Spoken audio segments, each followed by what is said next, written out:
Oh yeah, like I'm glad that they balanced out Warforged because for a while there, Warforged were just fucking broken tank. Like, if you want to build a character that just has all of the AC, choose a Warforged and then choose like a fighter or a paladin, and just equip a shield and fucking a. It used to be that they had three different like armor settings: light, medium, and heavy. And the heavy had like a base AC of 16, and then you got armor bonuses on top of that. Yeah.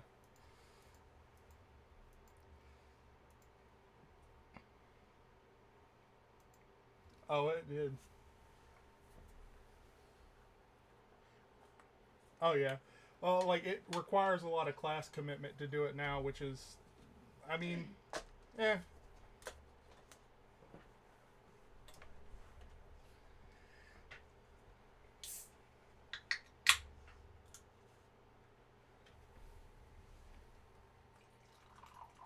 Jesus Christ.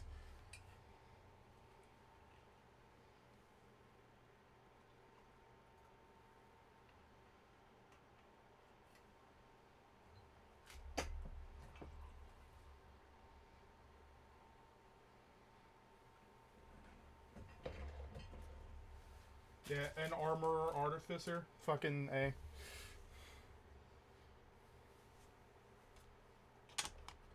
Okay. So, uh, Mortimer is going to be a little late, but that is fine. Um, we can go ahead and get started. So, as a bit of a recap, last time, oh, I need to edit that. Last time, uh, what the characters remember is dealing with the Zombatrice and making their way through the tunnels with the maps given to them by the gnolls and hobgoblins that were surviving. What the characters will remember is having a gladiator style showdown in a pocket dimension question mark somewhere other than where you were, and having to deal with that. It's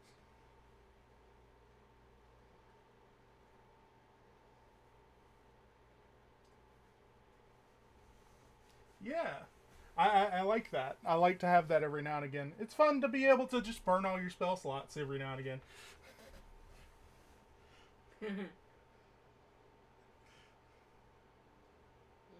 Um, so, having stepped out of the cave systems, you or you see ahead of you a ruined forest. Dead, withering trees, thick, dense fog, and one of the things that you like very distinctly notice is this faint but constant hum in the air. It just it just drapes everything in a carpet of it's like hearing organ music in the background, you know. You think it's probably just after lunchtime. Yeah, but it is very dark outside. You would think that it was really overcast, or based on the sky, probably like 8, 9 o'clock. You do know that if you guess, if you based on the time that you've been traveling, it should be sometime after lunch.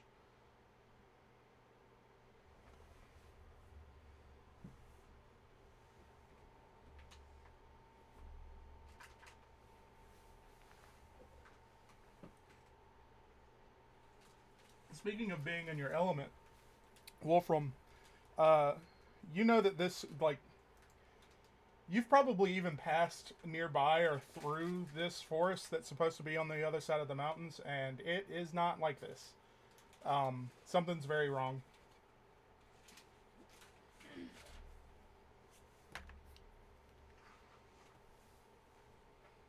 Yeah.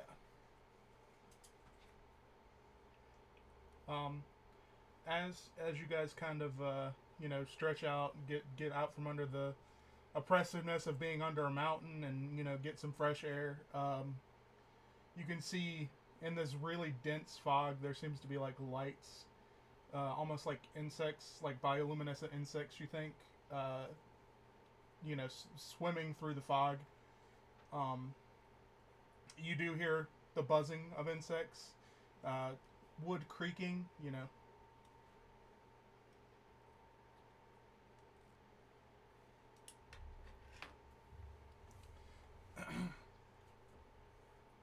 I was gonna say, in the fog, I don't know if it'd be a good idea to have a light. It'd bounce off the floor. Yeah. Yeah. Okay. Um.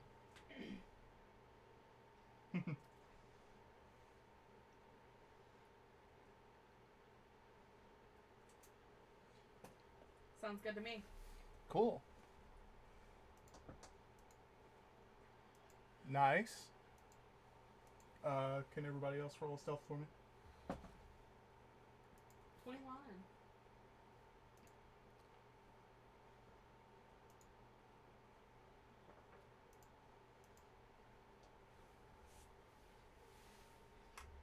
13. You got a 21, Raina? Mm-hmm. Okay. You guys feel pretty good about your motion through. Um, it's really hard to see once you got kind of get into the wood line a good bit. Uh, this fog is really dense. The humidity is crazy high, and you just feel blanketed by gross, like slick, sweaty. It feels like you've been out in the field working all day in the sun. Um, just yes, it almost feels like swampy. You think, and with that said, the ground is kind of like soft, not necessarily swampy so far, but like it rained 3 nights ago. That kind of feel to it. Yes. Um, so with that stealth rolls, you guys travel for a good bit. Um, Probably like 3 or 4 hours even. And let's look at. So what's the highest perception?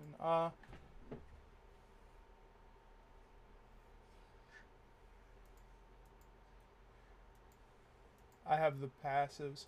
I think I am gonna ask for. I hate to ask for rolls back to back to back like that. I am gonna ask for a perception roll from everybody.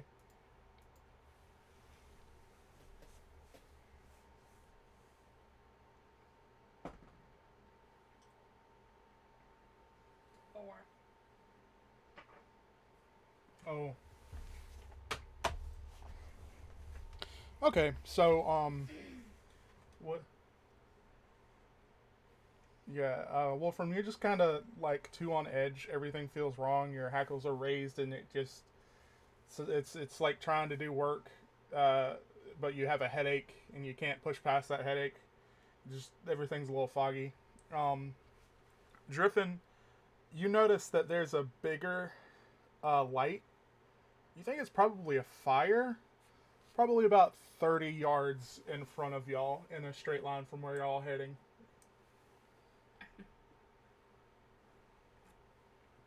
You just see it through the fog, really.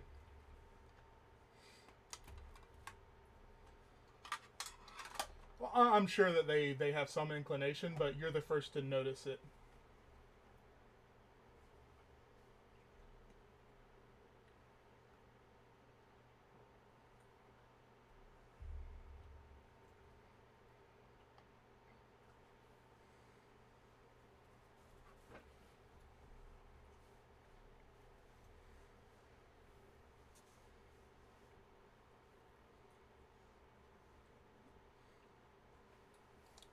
I'll clarify just to make sure that my point is. It seems like a campfire, like maybe someone set up camp.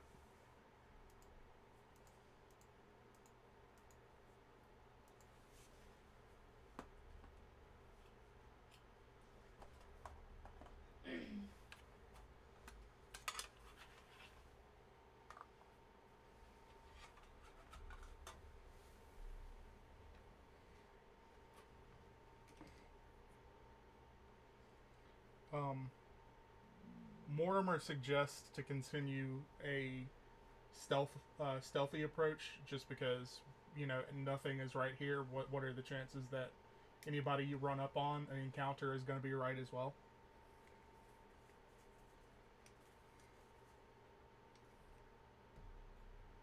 Keeping stealthy. Okay, so as you guys creep closer, a little bit higher on edge, um,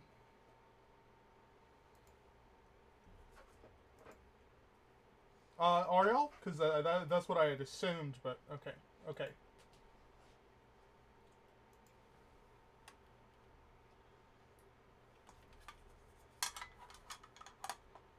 Okay, perfect. Perfect. So, uh, you guys kind of skirt around it, and you think that's probably a good thing because as you get, you know, as you go past it definitely doesn't feel right. The whole air here doesn't feel right, but this is definitely something that doesn't feel right. The the fog begins to lighten the further you go into this forest, but it's still ever present. The woods themselves, the trees start to become a lot denser and more packed together, and as you go further, the wood of the trees begins to become darker, from like an oak almost all the way down to I don't know what is a very dark wood, like a cherry wood or yeah, almost to the point that there are points where you're like, I think that's solid black wood. If I didn't know any better, I'd say it was obsidian. Um,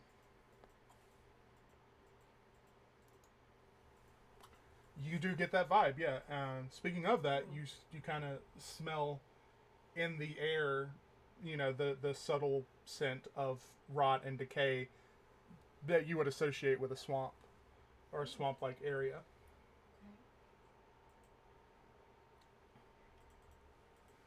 Actually, yeah, no, I don't think you would.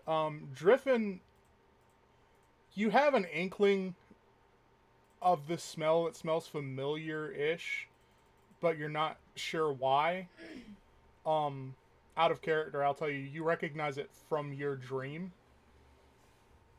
Yeah. Um, Raina, I think you do recognize the smell of the swamp. You're an adventurer type. You're an Yeah. elf that's doing their adventuring, so you're worldly. Um, I think Mortimer stops motions for the party to stop and says, I don't like how it feels like everything's closing in on us. It feels like we're being led somewhere.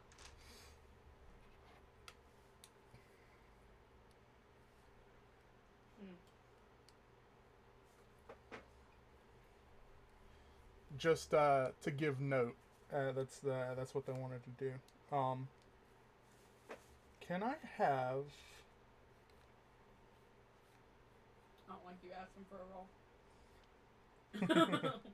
Well, I'm trying to think because in my notes I wrote down a couple of options. Can I just get a wisdom save from everybody? A wisdom save? Yes. Jesus Christ. Oof.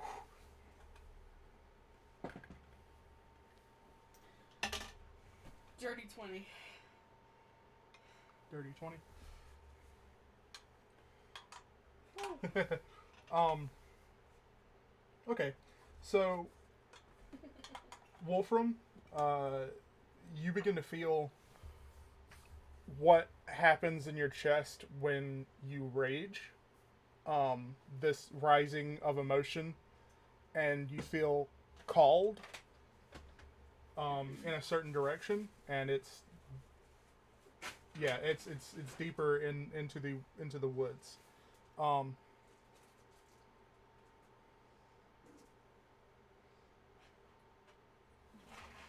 Oh shit. Okay. Driffin rolling a 3, you are right behind him. You feel that call deeper than you think you can even fight.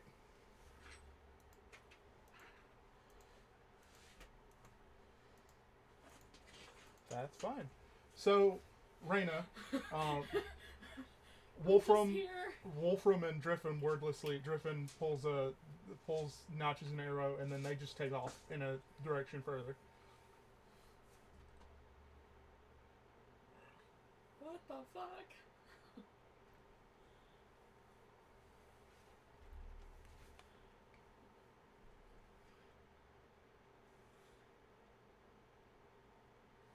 I was gonna say, I'd probably just be there like, what the fuck? What do you choose to do now that the party has separated itself? We're gonna stick with you for a bit. Mortimer is with you as well as Molimer. Are with Reyna, yes.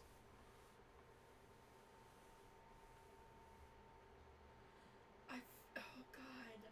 I feel like obligated to follow them. But I'm also nervous to follow them. Molimer says, "Well, we can't just let them go. Like we have to do something." Alright, let's go. Okay. Um, Wolfram, as you venture further and deeper in, you feel that call in your chest continuing to grow, and to the point that it almost feels like there's something whispering in your ear.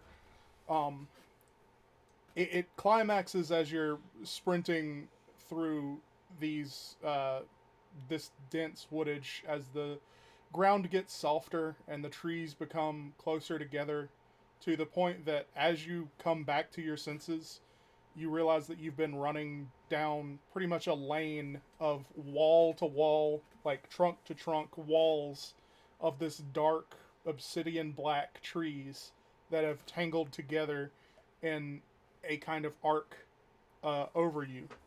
And yes, um,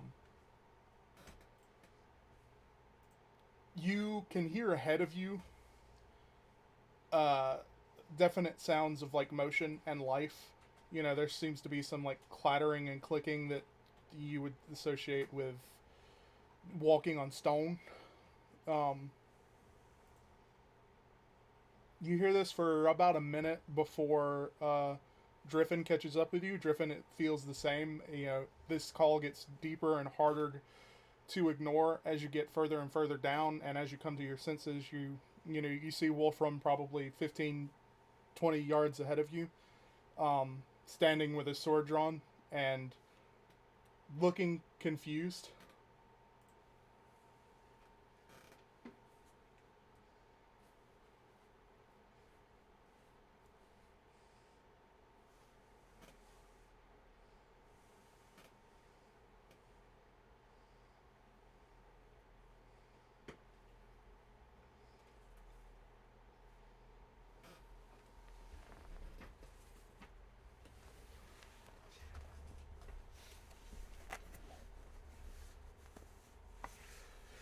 Uh, that's the best guess that you have.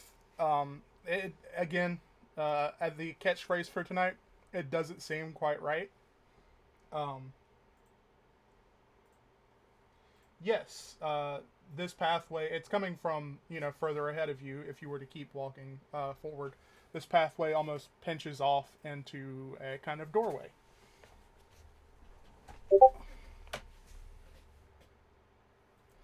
Cool. Can you give me a stealth roll?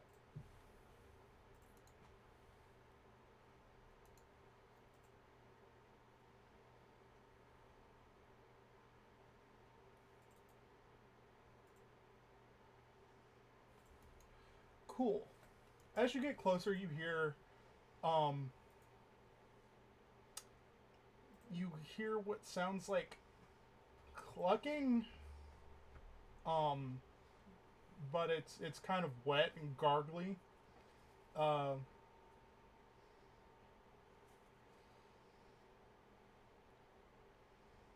and also, you see three of these like roughly like halfling sized, kind of gray skinned, almost look they. I would imagine zombies, but they have these kind of spikes sticking out of them at different random points that are this solid black material that reminds you very, very eerily of the wood that has, become a hallway for you. Not yet. They have not noticed you yet. You are kind of peeking through the doorway. In addition to that, you see, which I will upload pictures of these things.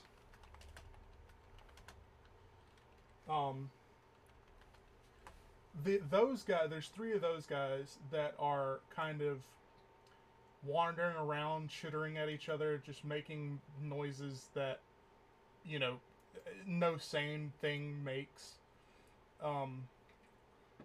And what they're digging through is scraps of meat. There's lots of dead things here. Some humanoids, but it's mostly, or some humanoids that you would recognize, but it is mostly gnolls, hobgoblins. They have gotten the rough end of it. And they are kind of digging through and eating at the corpses.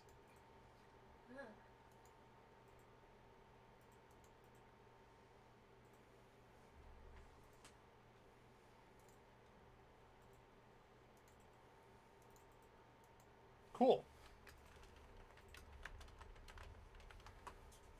Yes. Just before we get into it, you also see some of these odd, fleshy, weirdly shaped. You just don't really know how to even process what you're seeing. There is two of these guys kind of walking around, scavenging. Jesus Christ, I can't talk. Scavenging through the wreckage as well.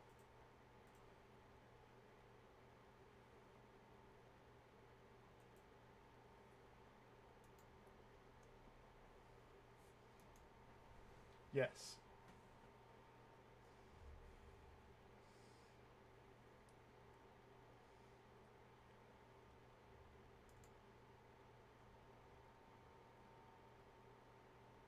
Cool. So go ahead and roll an initiative for me.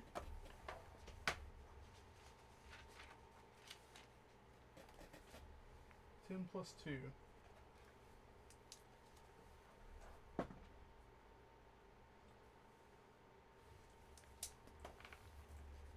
So, Reyna and crew, you get there in time to see the two of them approach the doorway, and Wolfram ducks in. Now we're gonna... I'm not gonna handle that yet. We're gonna do the initiative right now. Where the fuck did my pencil go?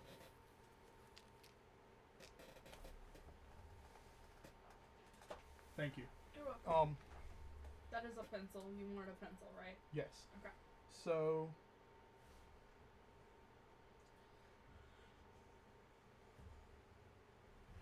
I think they're 2 rounds behind you. Okay. Because if you were sprinting, it feels like that's a pretty solid gap, at least in my head.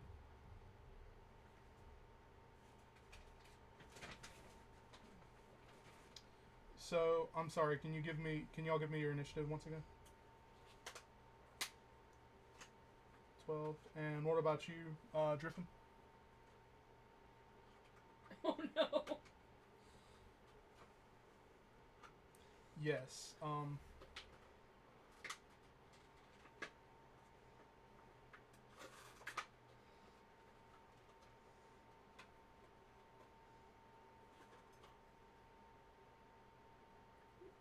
Okay, so surprise round.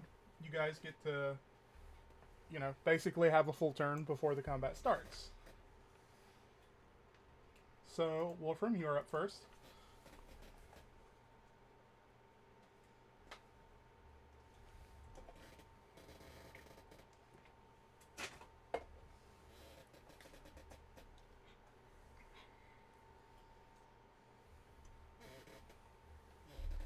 Cool. Sounds good. Oh my god. Okay.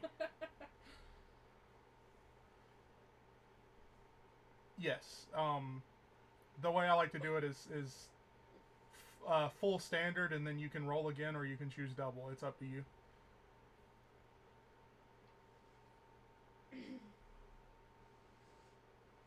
Yeah, double dice.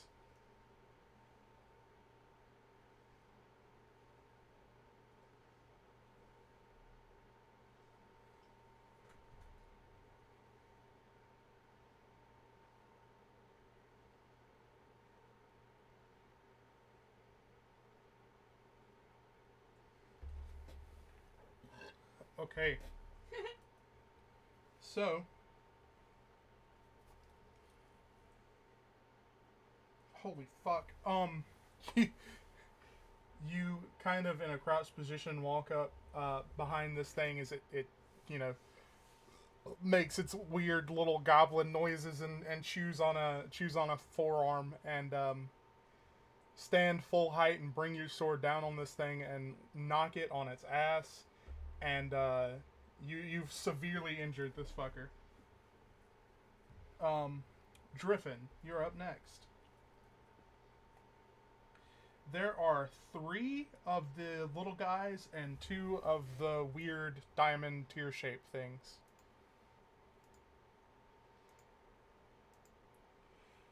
It's not, yeah, it's, he just downed one of the weird gremlin guys.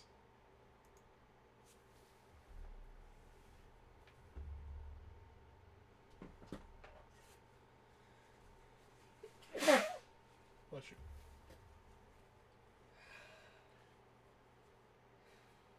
That sounds good. Alright, roll up that hit, please.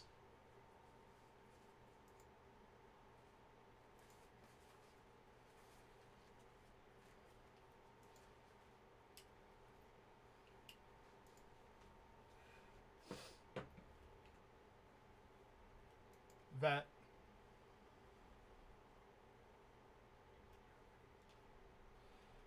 Yeah. Uh. Yeah. You. Uh. Yes, and then you took archery, so that's an additional 2 on top of that. So. Okay, cool. But that still hits. That's 16 altogether. Yeah, that hits. Go ahead and roll up that beautiful bean footage.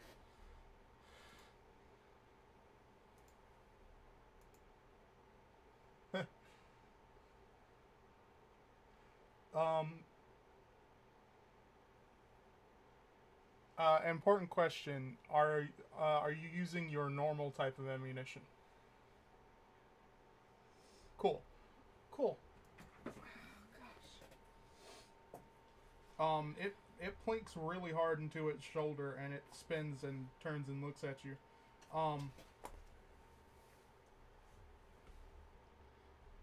Yes.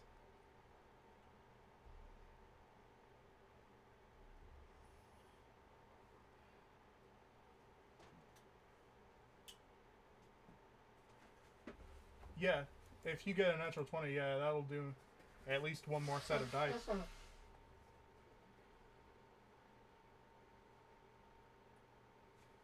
Oh yeah, no. I mean, like I said, I appreciate the help with the because this is my first time like really DMing something that I've worked on. So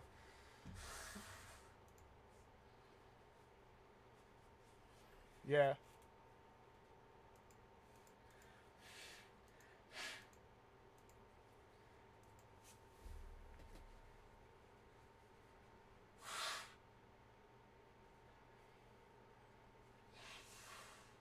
yes. Okay. So back to the top is Wolfram.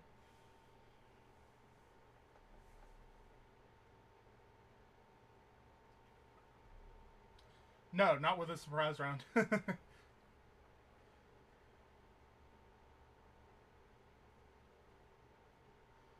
Yeah, this is a new round.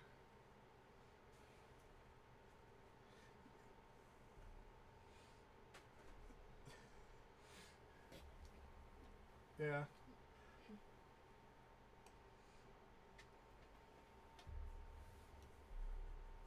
Yeah, that's an evisceration right there.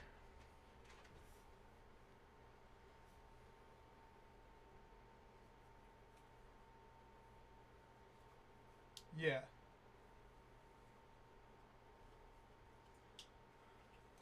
Cool.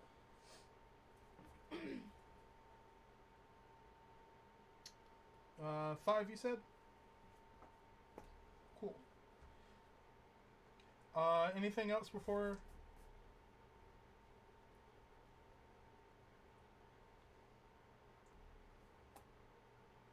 Cool. So, these guys are going to get a chance to act now, and...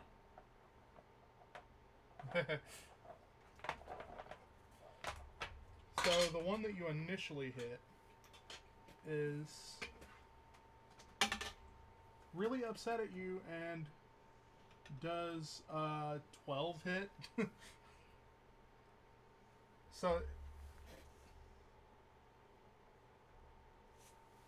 yeah, he misses you just enough to you hear his teeth clack. All right, and the one that you just smacked the shit out of again. Oh my god, that was less. So he misses.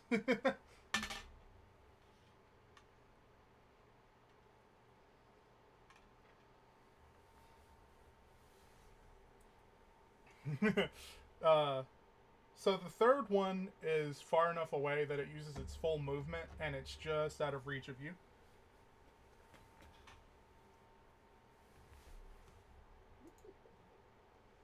And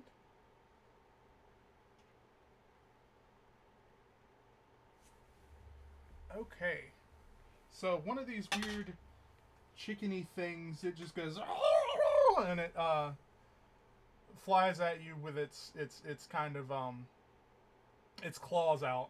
Does a is that a, yeah, that's an 11. Does a 15 hit? It kind of it claws at your shoulder a little bit. Uh, yeah. So you take 4 damage.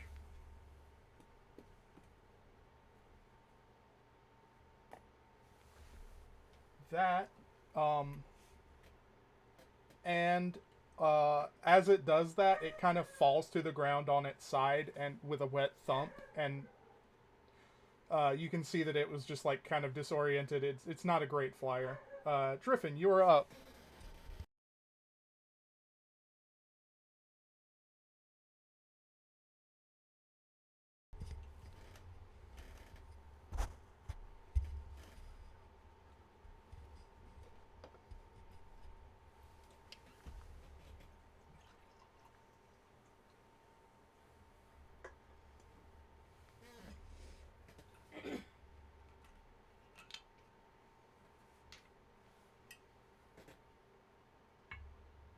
Yes, that hits. Yeah, that hits. Roll with advantage. Yeah, so roll one more time. They still haven't. Are you're still in the doorway, right?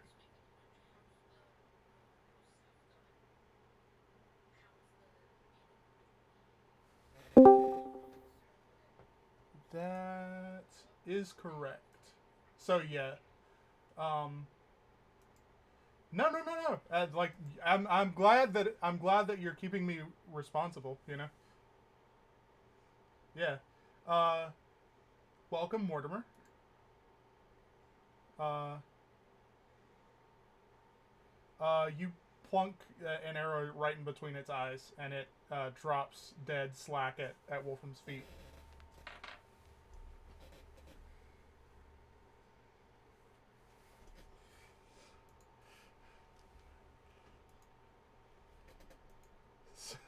So, as a catch up, real quick, Mortimer, y'all have entered the foggy, dark forest. Went around an encampment that Driffin caught sight of, a campfire. Um, just because it didn't feel right, it felt better to stealth around it. And Wolfram and Driffin felt a call that drove them deeper into this kind of wooded area where the woods got really dense and closed in, almost creating a kind of tunnel, which pinched off into a doorway that leads into this big open courtyard that they're currently fighting these things in now. Yes. Everybody need, yeah. Mortimer and Reyna, I need initiative rolls from. Um.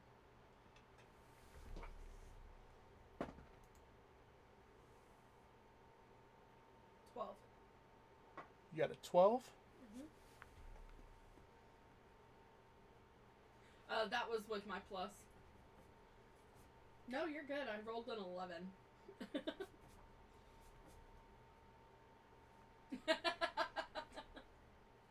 Yeah.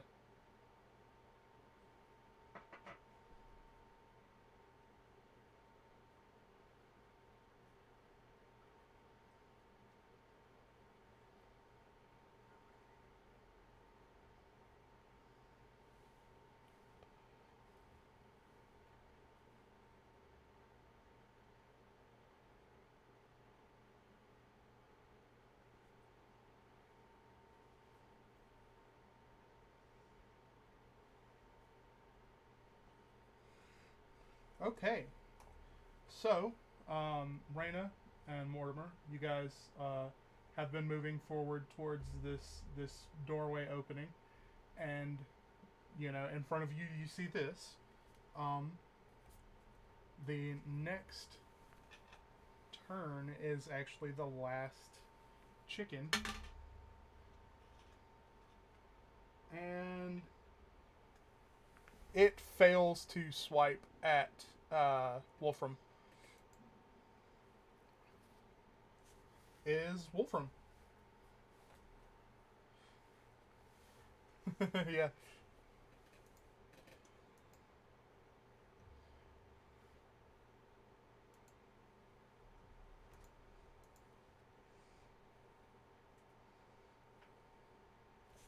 Yes.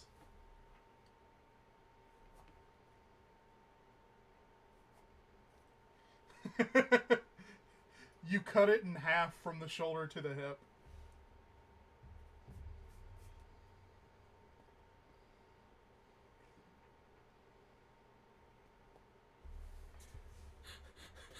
So, next up is Mortimer. Mortimer, what lies in front of you is two of these dead, gray, weird man things with spikes that are dead. There's one alive still that's about 8-10 feet away from Wolfram. There's one of these. I'm just going to call them by their names so it's easier for me. The first one is a star spawn, and the second one is an abyssal chicken. There's one abyssal chicken at Wolfram's feet, kind of on its side, kind of like scuttling to get up, and there's another one that is just behind the other star spawn.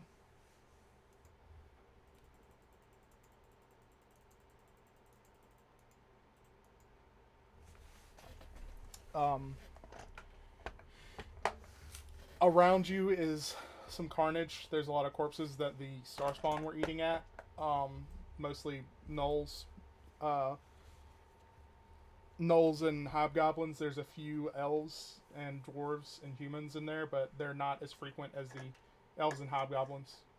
Or gnolls and hobgoblins. Jesus.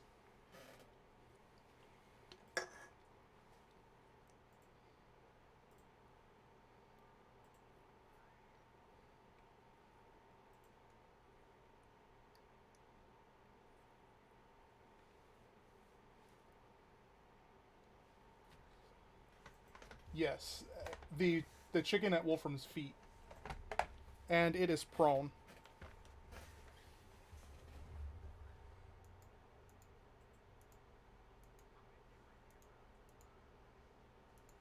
Sweet.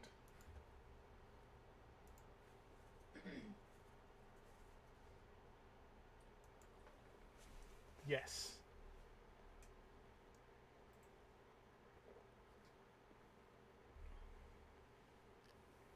Yeah, definitely. So roll 2d20s and take your higher.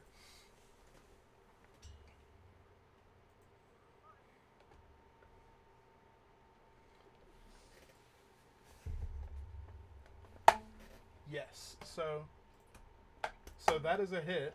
Roll your damage plus your sneak attack damage.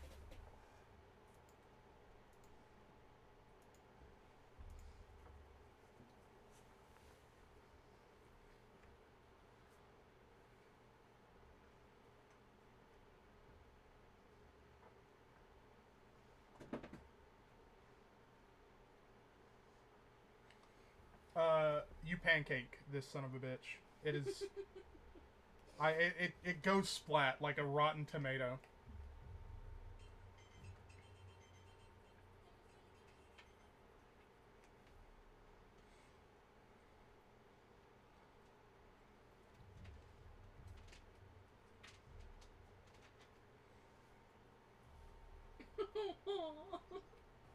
Uh, Speaking of Oz, uh, Reyna, it's your turn. So we have one star spawn and one chicken left. Okay. This, they're both about 8 feet from Wolfram and Mortimer. Approximately how far are they from me?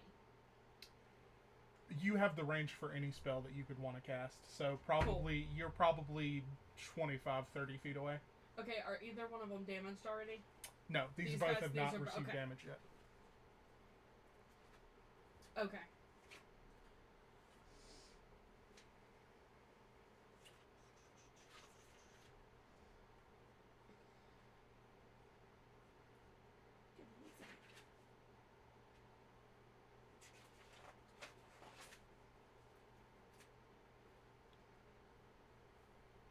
Yeah, okay.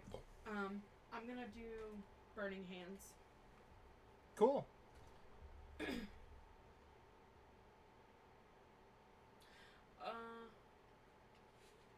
Yeah, you do have the movement speed to run over there, and you could realistically do it where you get within range, and then they're just inside your cone, and Mortimer and Wolfram are fine. They won't be touched. That's what I was gonna ask. Yeah, with that one. Yeah, okay. You can pull that off. So I'll do that. I'll run over there to where I don't get Mortimer and Wolfram in it. Gotcha. Cool.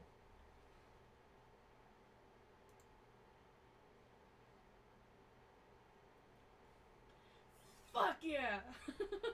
Remind me, what type of damage is Burning Hands? Yeah, fire. Okay, cool. So is it a save or do you...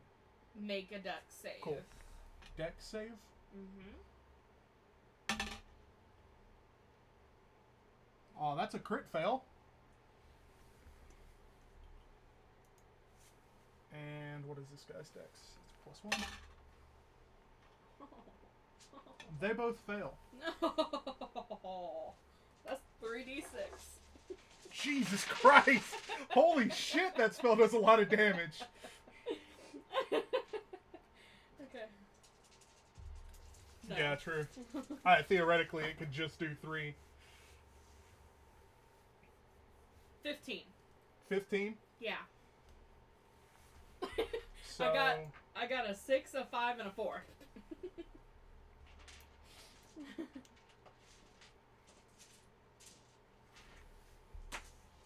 Wow, okay.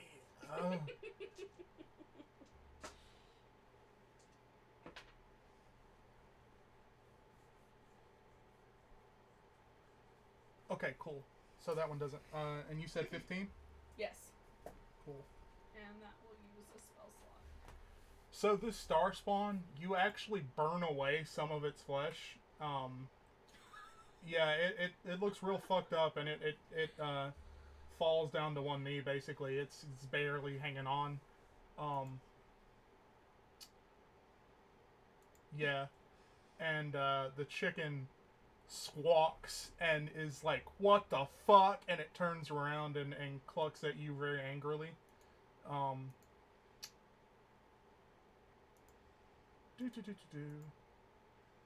It seems like the chicken didn't take as much damage as you thought it should.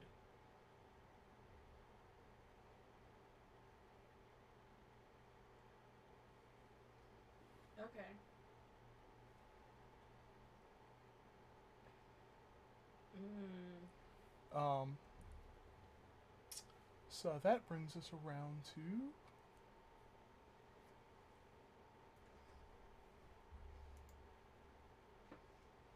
Molimer, actually.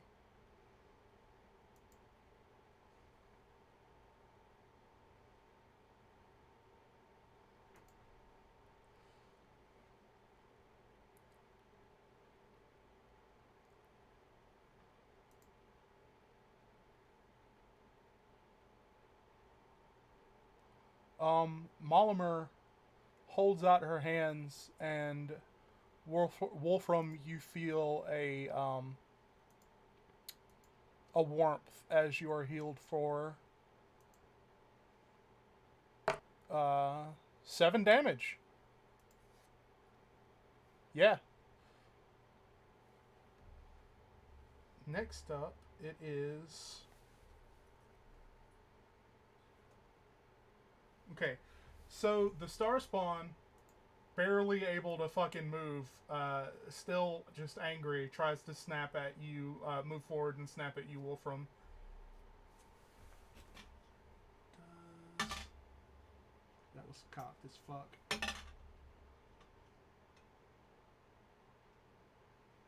It used its movement to get up. Which, let me actually make sure that math's out right. Yeah, that's, yeah. Does a, where the fuck is this plus to hit? Does a 19 hit? Yes.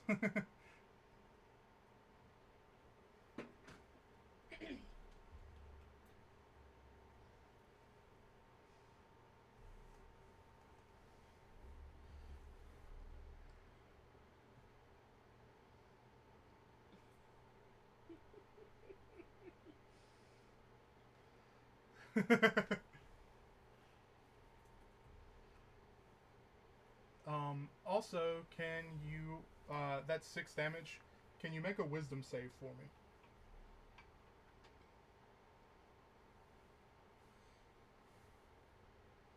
Cool. So you save, and we don't have to worry about what happens if you don't save. I don't like that. You shouldn't. So next up is the chicken. And the chicken charges at you, Raina, and it is going to, yeah, it's going to attack at you. So, does a natural 20 hits? I'm so sorry.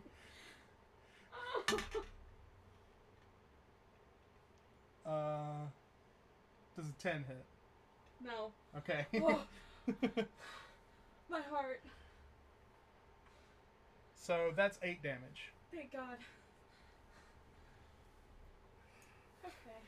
I know that's a lot, but it is a lot. I'm down to 7. Next up is Driffin.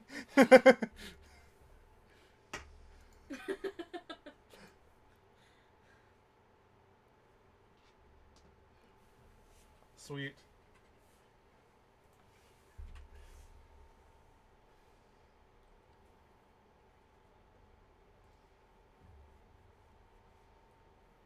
Yes. Yes, that hits. Actually, what's your plus to damage?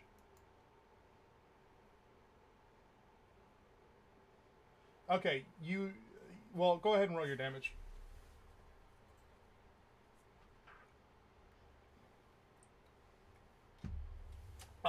You bury an arrow down its gullet, and it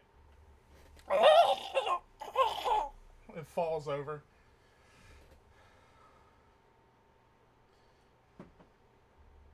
I don't think I would like to. So, just for those uninitiated, if you have looked at the picture of the abyssal chicken, you see how it splits at the top where that pointy part is? Mm-hmm. Those are its wings. Those fold down, almost like a Star Wars ship. You know what I mean? and it flies with those. That's why it's a bad flyer, because it has really shitty wings. That thing can fly? Yeah, it has a 30 feet flying speed. Ew. Yeah, pretty much. So, you notice, as you are all standing amongst the carnage, Raina? Mm-hmm.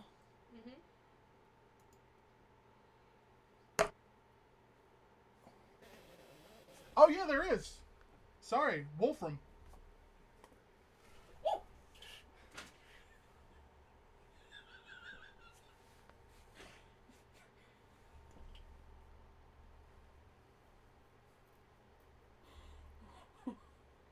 Yeah. Baby, get it.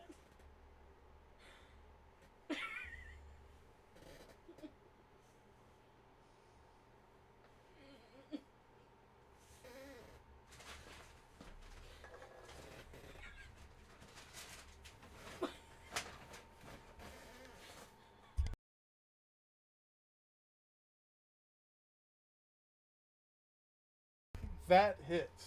Oh god.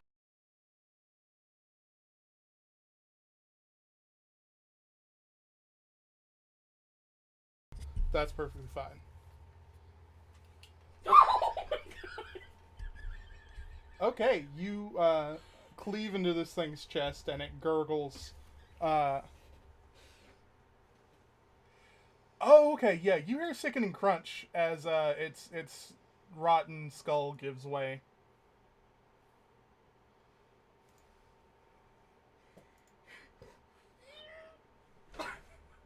Yes, it is. Driffin, as it dies, you can uh, hear it call for its mother. Ew. Yes, you understand the language that it is speaking in. It's calling for its mother on its deathbed.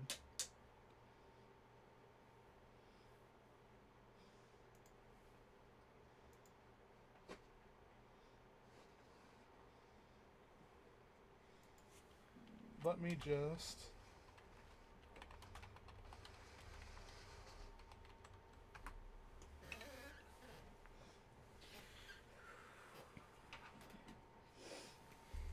Cool. So, as the last one dies... Are you good over there? No. Sorry, we had an insect thing going on.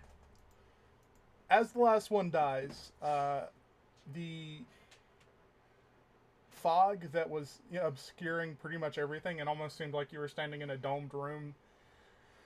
That was this carnage pit until these, whatever they are, finally pass, and the fog lifts almost completely. The vines and roots and trees that are creating the walls of this pit creep in like very rapidly. You can see it happening, and claim these start pulling at the remains of these things that you just killed, integrating them and kind of melting them into their own being.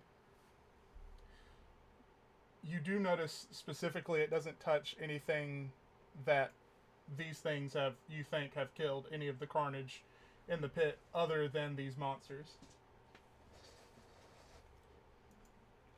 So, laid out in front of you, now that you have full visibility, let me get to my description page.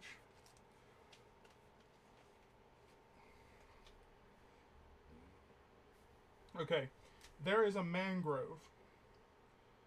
The mass of rotted roots are spongy to the touch and smell of dampness. The grounds and walls are coated in places with shaggy, luminescent almost moss. And there are several different openings in front of you that you can see. They are openings in the root systems of the biggest tree you have ever seen. I'm talking, think, if you've seen Hunter x Hunter, think the World Tree. You know, it towers into the sky farther than you can imagine, but it is split almost perfectly down the middle to maybe a mile above your heads, where it comes back together. And yeah, it's just you happen to be in one of these kind of pits created by the roots of this giant tree. The You can go back if you wish, but yeah.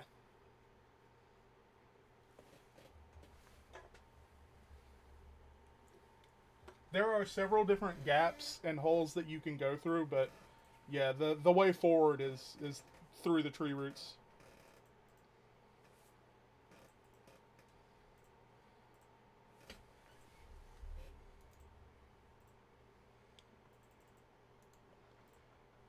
So, Rena, you are cured for 9. Okay. As Molimer puts her hand on your shoulder, and she says, "Wow, that was rough. I'm so sorry." Okay. Excuse me. So I'm back to full health. Yes. So now that you are very close to the tree and its root systems, this thrumming, this hum, this odd funeral dirge that's been sitting on the air, you can hear it pulsing and pounding like the slow beat of drums very clearly. It's no longer faint. Excuse me. And it's definitely coming from within this giant tree. As you travel down into the roots, can I get another wisdom save from everyone?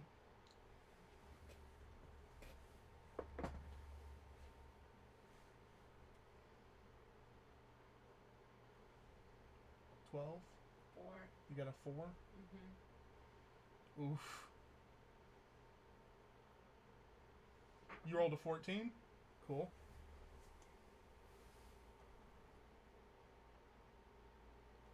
No. So I rolled a 4.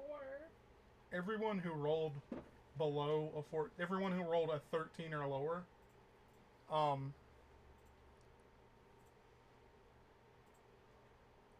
yeah, 14 was the number to beat. Oddly enough,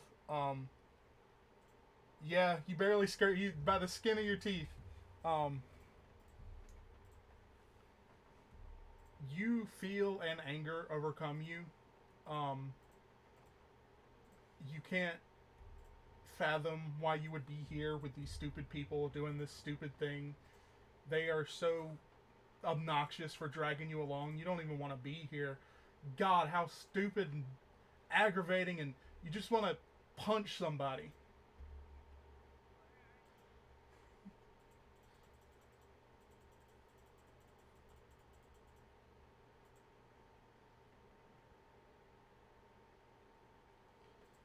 So, there's a couple of seconds to respond here, and I'll let you know, those who did succeed, so just Drippin, there is a way to talk people down from this because nobody crit failed. So you have, I'm gonna say you have like you rolled a 1.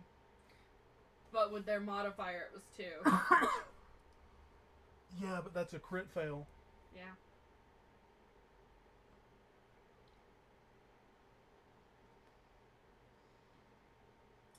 Yeah. Um.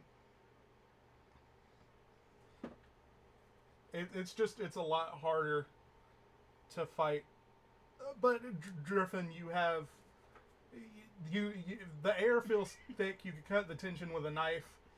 Everybody's upset. Mortimer, like, his face is red and he's kind of stomping towards the party. You have a couple of seconds to respond.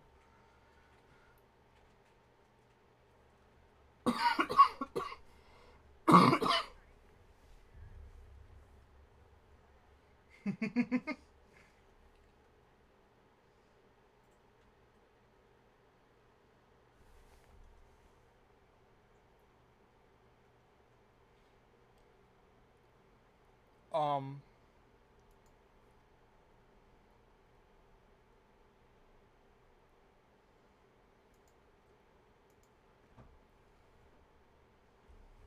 let me actually.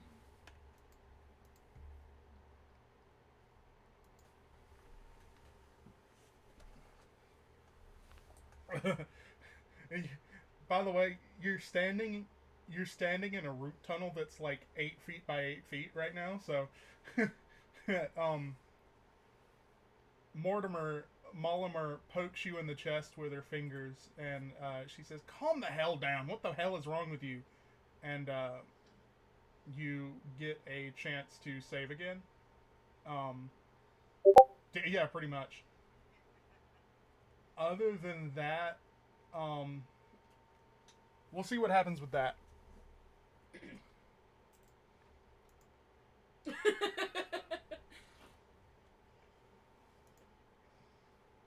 You got a 19? Okay. Yeah. So you kind of snapped. I'm glad you did get that. You kind of snapped to your senses a little bit. You still feel this fog over your head, but yeah, I'm sorry. We're gonna have to roll initiative at this point.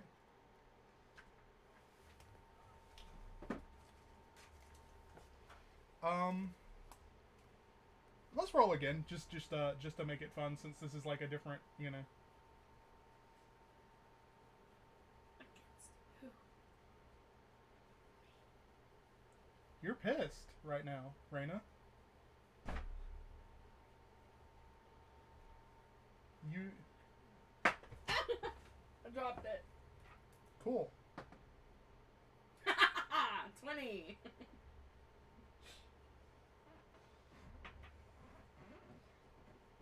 So 21. You got 21. I got a natural 20. And what did you get, Wolfram? Okay, that's good. The guy.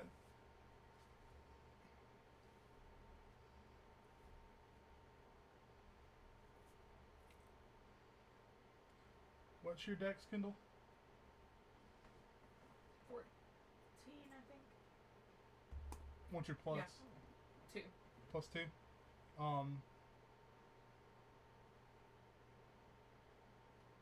Driffin's an archer. He feels like he would be, even though y'all have the same score, it feels like his dexterity would be more of a focus in his everyday. So I'm going to say Driffin goes first. Okay. Plus 2. I had a 21.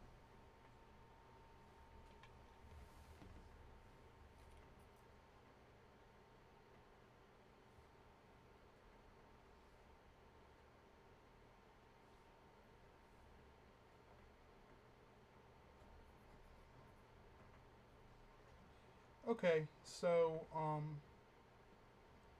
Driffin, everybody's upset and we're in initiative order. The ones who are literally under some sort of effect are Wolfram and Raina right now.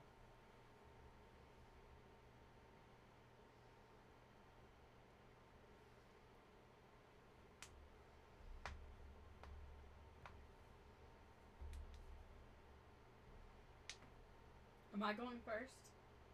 No, it's Driffin. Okay.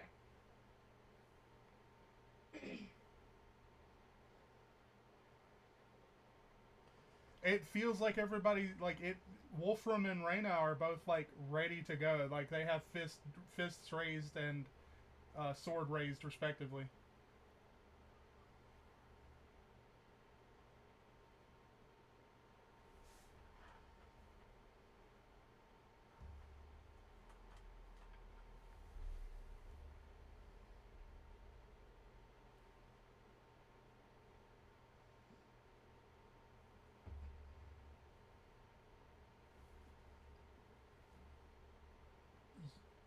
Yes.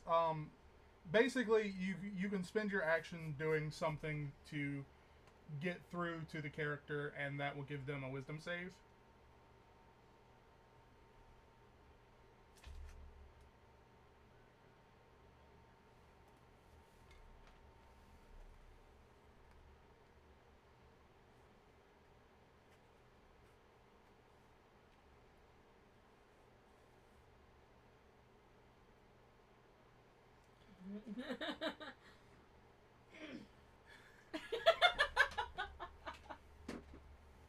If it legit, if it didn't have resistance to fire, she would have nuked that fucker.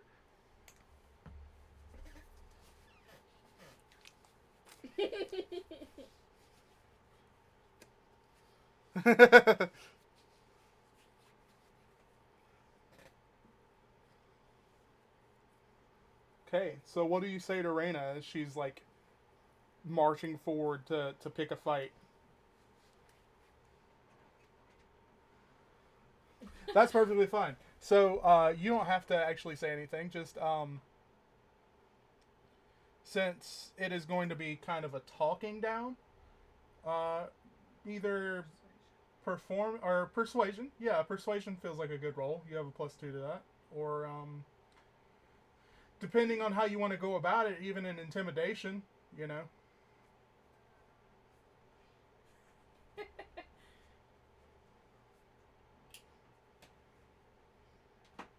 Yeah.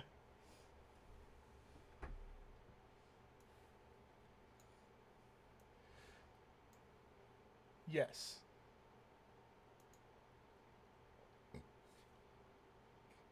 $12. Reyna, you get another roll to try and check your anger.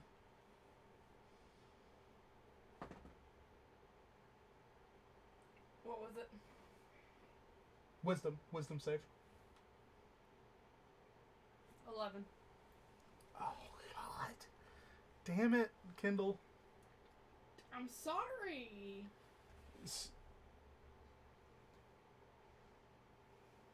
I mean, if you want to make it a constitution, that's a 14. So Driffin is talking to you, and I hear Ducky. yeah, you hear the words. Yeah, you hear the words that he's saying, but you're not listening to them. Okay. It does occur to you that like, hey, maybe I should slow down. Okay. Maybe I shouldn't cast burning flames in this room. And it is your turn.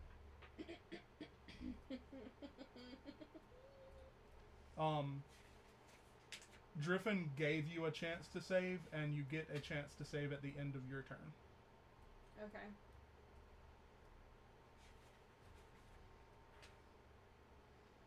Yeah, it makes you hostile towards anyone. Yes. Yeah, you have advantage, so you can. I forgot about that. You're a fucking elf. Damn it! That's 2 d20s that I've dropped. What is that? 12. That saves. That saves. Okay. You come to, and since she met it, 12 is the number to beat to snap out of it. The initial effect is higher, and then it gets easier the longer it goes, you know? Gotcha.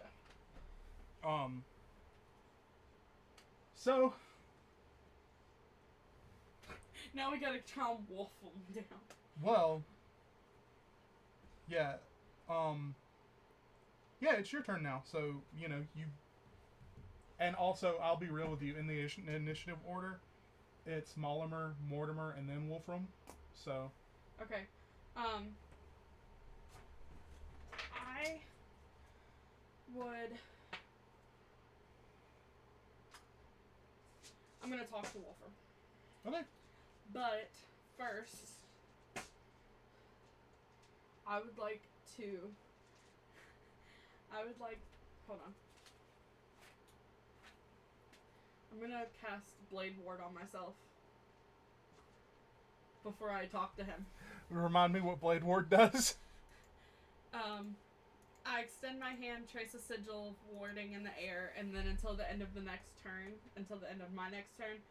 I have resistance against bludgeoning, piercing, and slashing. That's a good idea, actually. Yeah. Oh, I don't need to do that. I just put it on myself. Yeah. Just kidding. Is that an action or bonus action? It's an action. It's an action? Yeah. Okay. So I can't talk to him, right? Okay. Unfortunately, it takes an action to give them the chance to save. Damn, because I have really good persuasion. Okay. But you are standing in a small confined space with a rager holding a greatsword, so Yeah. it's a good idea. Next up is Mollimer, and find that character sheet. um,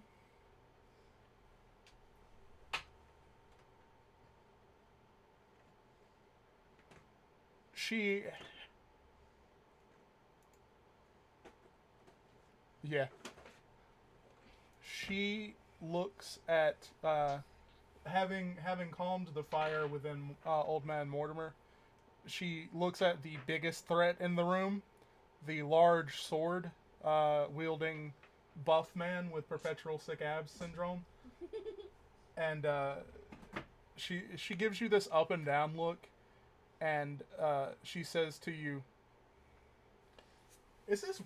Would your mother be proud of your actions right now?" And that is going to be. Oh, oh wow.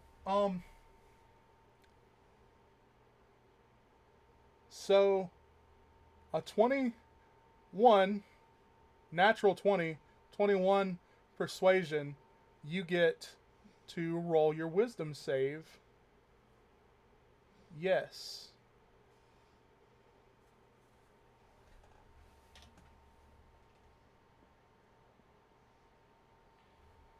Okay.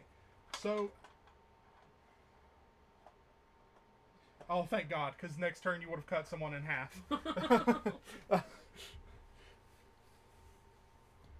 Which, I'll be real, behind the DM screen right now, I was kind of scared of running this because of that, but I was like, you know what? We have a dedicated healer. I have some plans for rests and stuff. Speaking of, since you've entered the forest, it's been about 5 hours or so. Just to let you know about what time it is.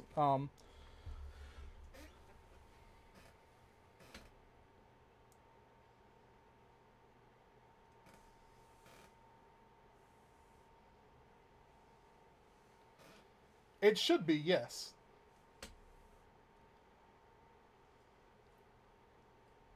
Oh.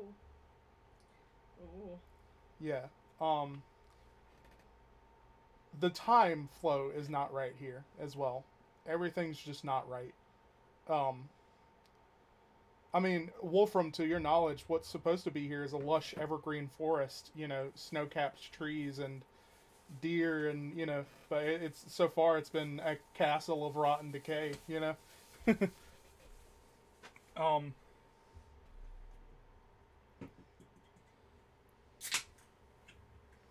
so, um, as you are getting closer and closer and closer, further and down, the tunnels get, I mean, honestly, only about wide enough for a person and a half, maybe 4 feet wide. So you kind of have to walk. Yeah, pretty much. And it gets harder to breathe as the air gets heavier. And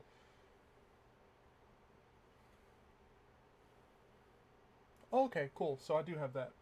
Sorry, trying to find my right notes page. Um, yeah, as the air gets heavier and denser and warmer towards the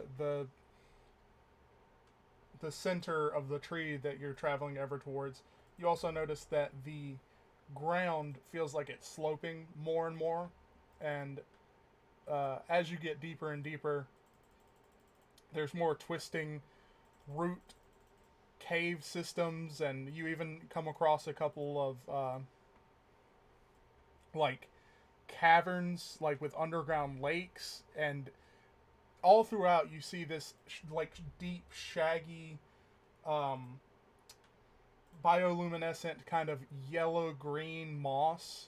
It looks like a deep shag carpet, like the tendrils. I don't know how else to say it. The pile of the moss is It's like 2 inches thick. Like it's a deep moss. Um,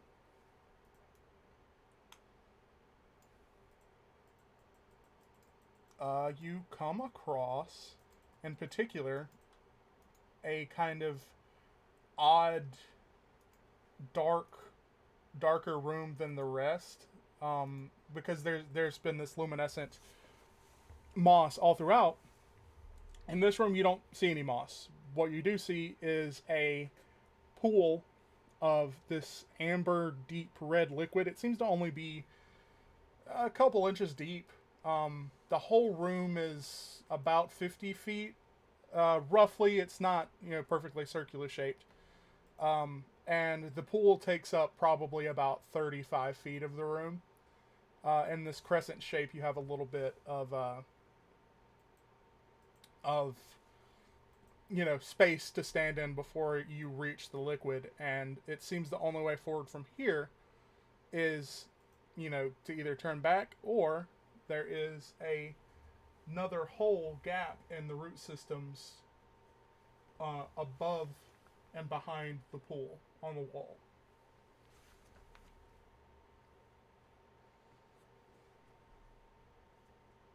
Yes, definitely. Um, as you scrape it off of one of the walls, you notice when you're up close to it. It makes this eerie humming, like kind of noise, this vibrating.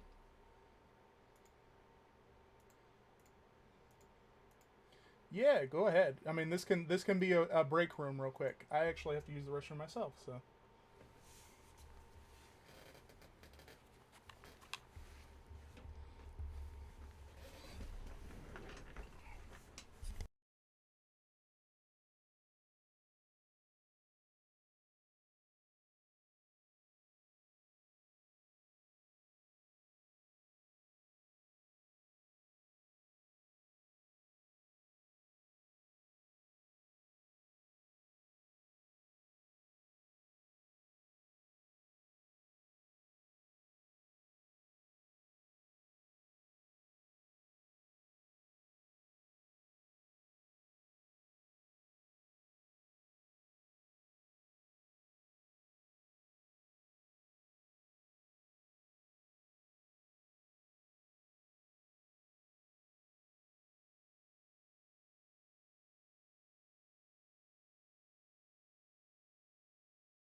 I like the way y'all think. Um, so you are presented. If everyone's ready to continue, you you can you can do so if you wish. Question: have you spent spell slots? One. You spent one. Okay. And you have not converted sorcery points into spell slots yet. Not yet. Okay. Sweet. You were going to ask something, Mortimer?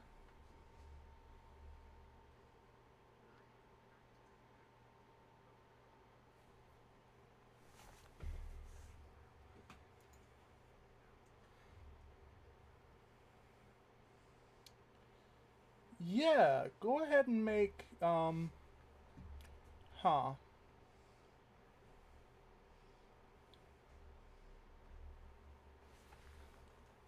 Yeah, I think this one's an Arcana. Make an Arcana check for me.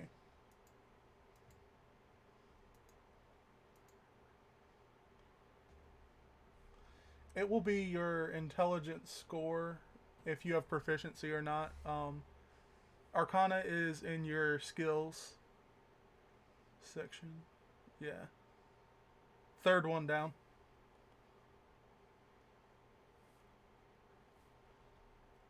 19. Okay, so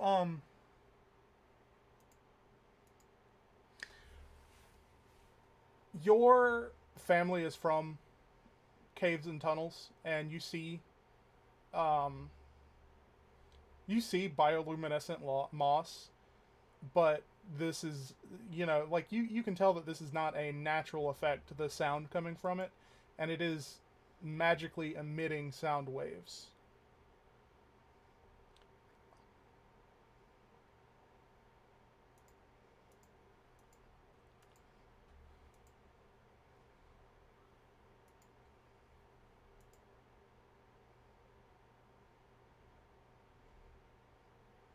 Um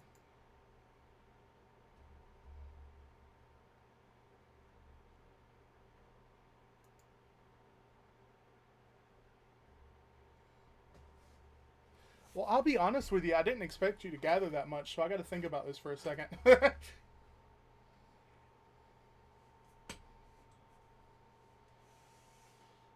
So I think you can do it if you have been collecting it all the way along. Like you can get enough to mostly fill a barrel, but probably not all the way because it's kind of it's a weird substance. It's not like any moss that you've seen. And also the more that you gather, like when it's you've noticed when you do gather it, it's in small spots along the wall, maybe roughly circular patches of a foot wide. Altogether, it is going to emit a level of noise that, while it's not going to be crazy, I think it does give you as a group give you disadvantage on stealth while you have it.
Honestly, I like. Hold on, let me.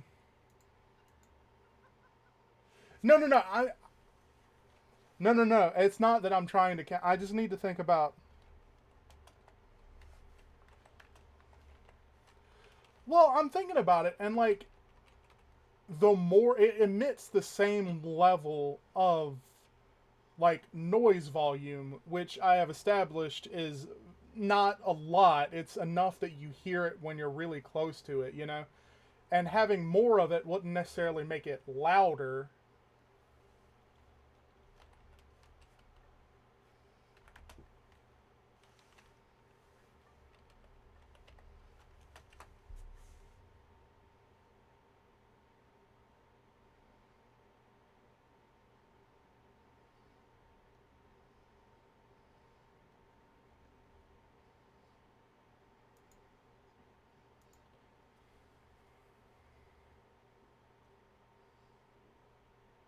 Yeah, I think that's a fair enough trade-off. Is that it would be a stealth disadvantage.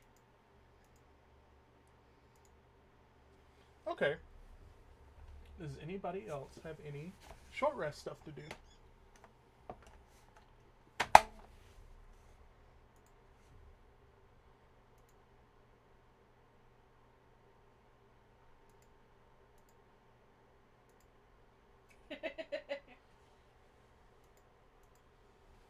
Okay.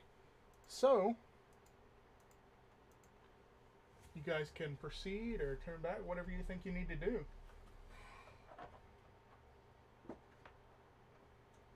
Okay. So, dealing with this sap pool, it's nothing crazy. It's sap. You know, it's just some sap. It's a reservoir of sap.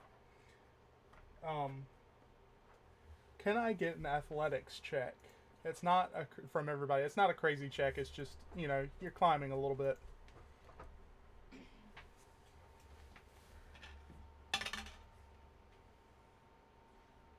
Oh no.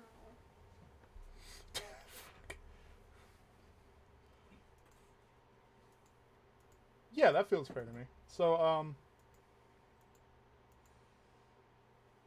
cool. That suffices. What'd you get? 13. That checks. I got a 14, but I have a -1 to athletics, so 13. Well, you're bookish. Um, yeah. So everybody gets up in there. Mortimer struggles a little bit, and Wolfram kind of hauls him up. The tunnel that you have climbed into begins to slope upwards drastically. Not crazy, but like a good, like 40-degree angle. It's pretty steep all of a sudden. Where did I put that page? There's that page.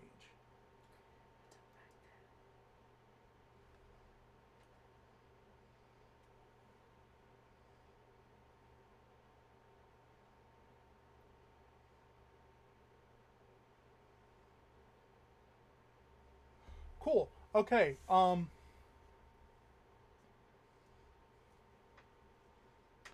So in this tunnel, you notice that the humming, the like almost drumming sound that you heard outside of the tree has reached its peak. It's almost like it's not quite unbearable, but it is almost there. Um, you feel a lot more heat. Like it was a little uncomfortable before. Now it's like you're sweating. Um, the air feels thick. You, as you get further down this tunnel, you notice what seems to be a reddish light begin to very faintly shine down the tunnel. Um,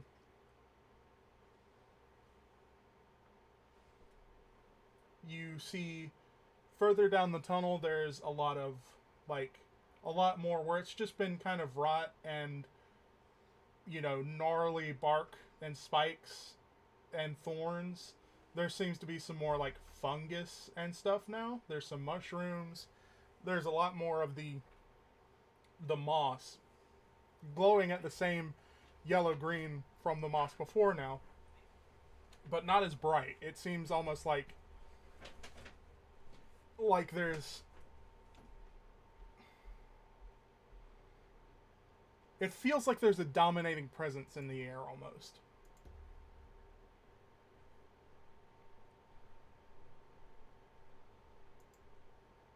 So, approaching cautiously, does that mean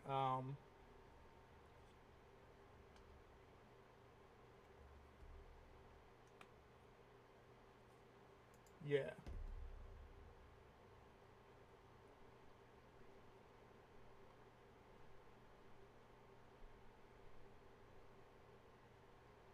So, you get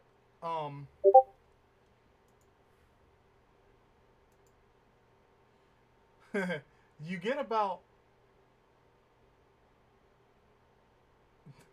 you can gather as many shrooms and thorns as you reasonably can carry. Um,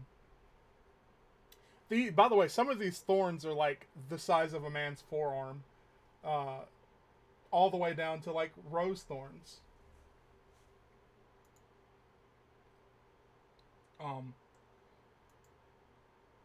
so you get to where everybody Wolfram is the only one without dark vision, right? So you get to where about 60 feet out, or Driffin, you can see about 90 feet out. There is an opening where this red light that has been so faint is very oppressive.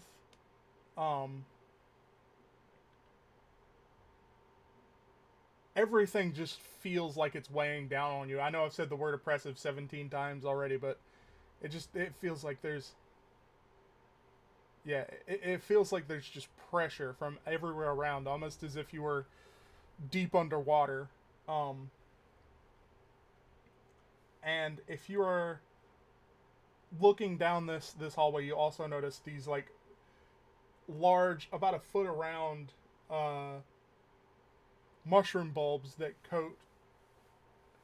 Well, they spot the roof of the tunnel towards this opening. They're all different kinds of colors between, or within the range of this pale off-white to yellow to faint violet color. Excuse me. With that in mind, does travel continue?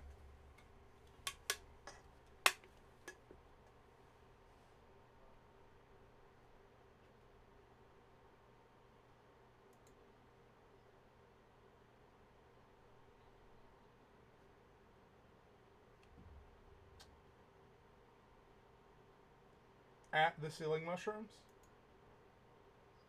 Okay.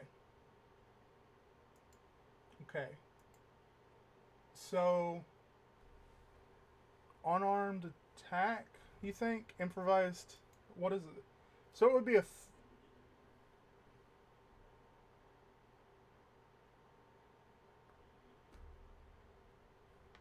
Okay. So just roll a d20 for me. Yeah. For thrown, I think, yeah.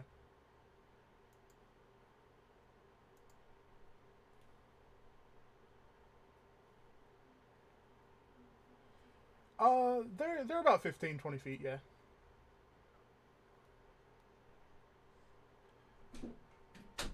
Okay, roll damage, which would be 1d4.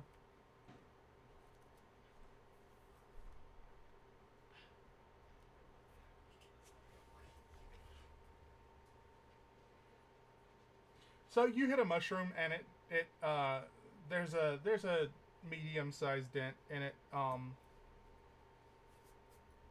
I just wrote the letter M for no reason. I guess because mushroom.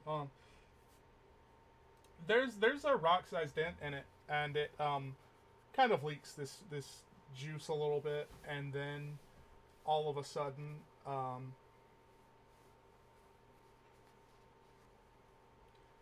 from the mushrooms that look like it, the pale off-white, that one, when it's hit, begins to emit a sonic, horrible screeching noise. And like a chain reaction, all the ones that look like it begin to screech as well. And then more of the purplish ones, small, like, 6 or 8 inch little tendrils, 2 or 3 emerge from each one, and they begin filling out the air.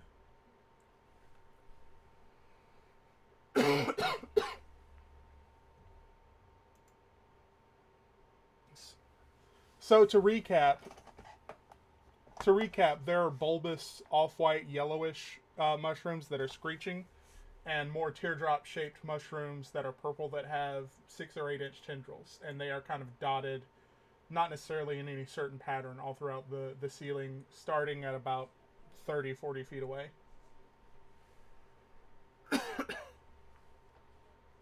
Correct.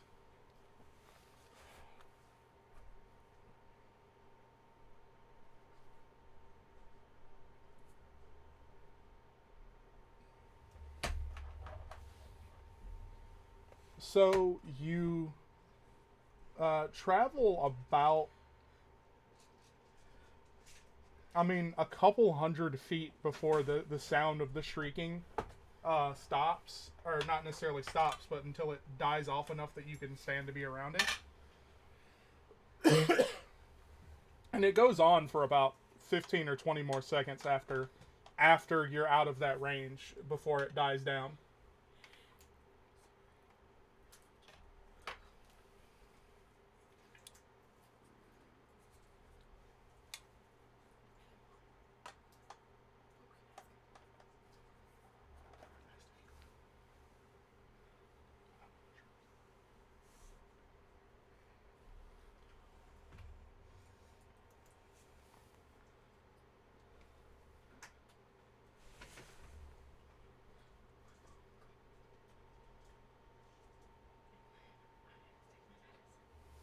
So, doubling back or moving back forward to the Shrieking Mushroom area.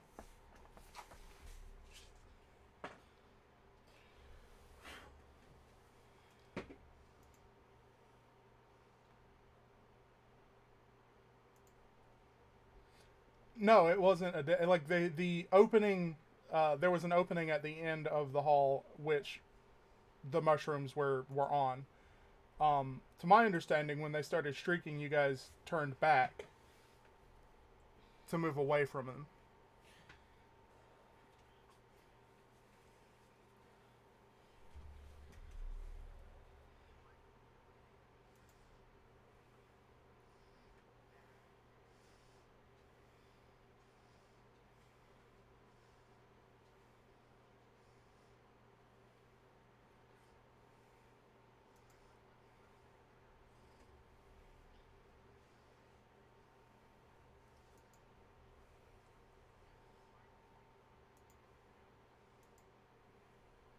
Yeah. So, um, I'm assuming stealthing.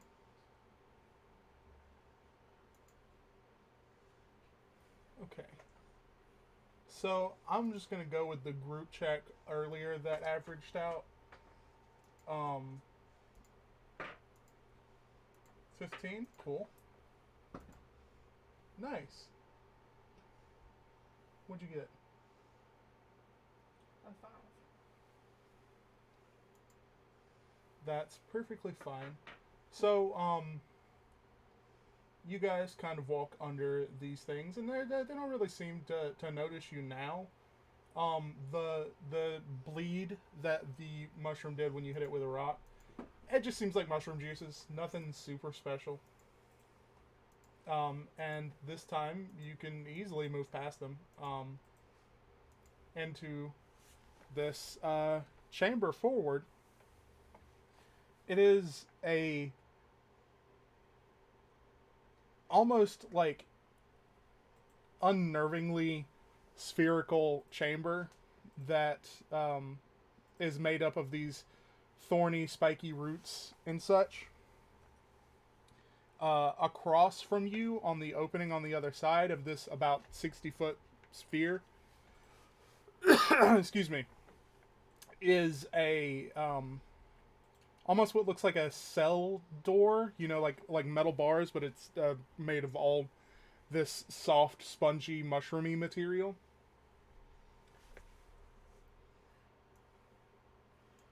Yes. Well,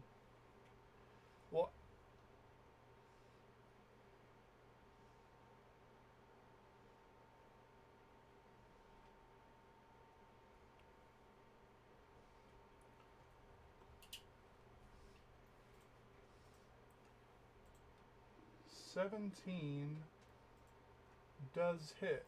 Roll damage. So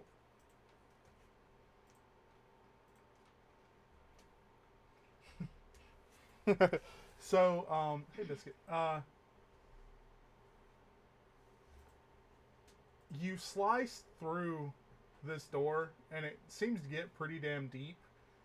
And these like vines and roots kind of fall to the ground in front of you, and the door seems to be half hanging open. But as you do so, the drumming is the loudest it's ever been. It has hit its peak right now. Um, a burning red light comes from inside this chamber beyond the chamber that you're in, that you just cut the door open to. And as the remnants of the door fall to the ground, from the walls and the spikes and thorns form three twig-like, imagine Groot. Three Groots that are about 4 or 5 feet tall, emerge from the walls, and they charge at you. No, this isn't surprise. I don't think so. Like it takes a full, I would say a full action for them to pull themselves from the wall. So.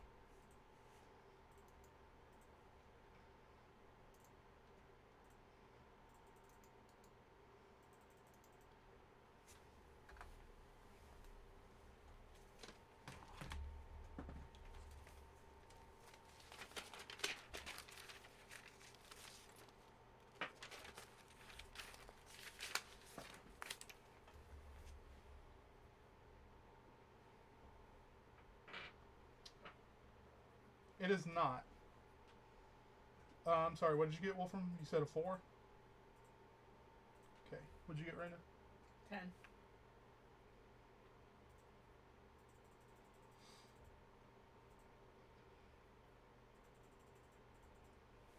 Cool. And I have to roll for Molimer.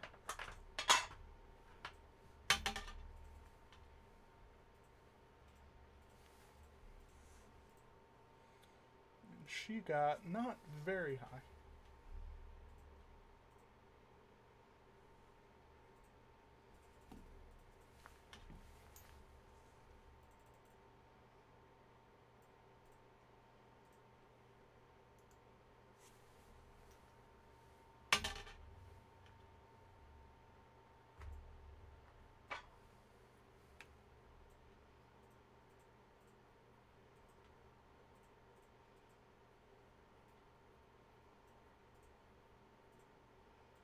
I did say 3 of these guys, right? Cool.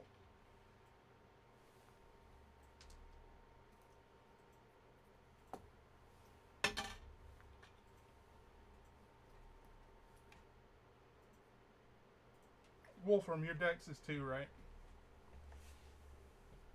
Cool.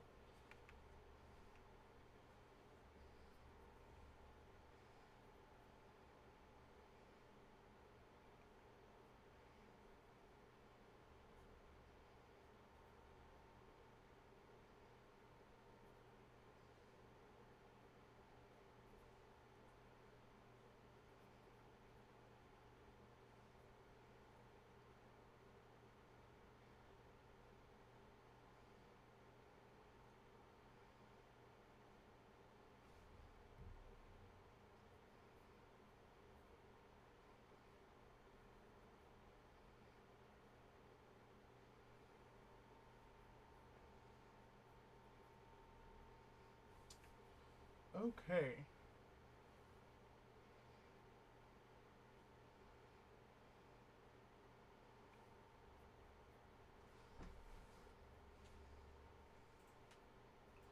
So, first up in the initiative order is Mortimer.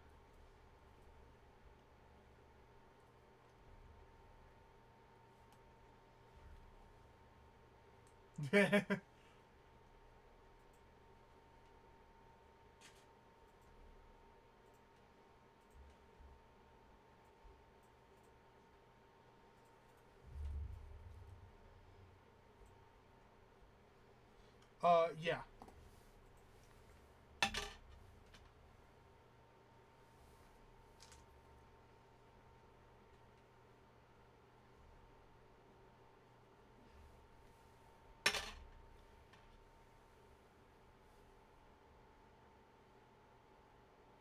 Yes, it is. No, you're good. Fucking rogues are weird.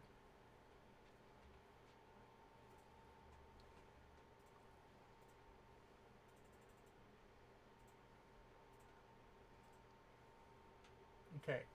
So, you smash one of these guys in the chest with it, and he is just immolated.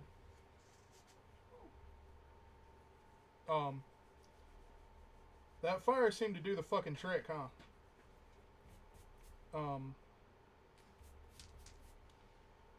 So, Mortimer, anything else on your turn?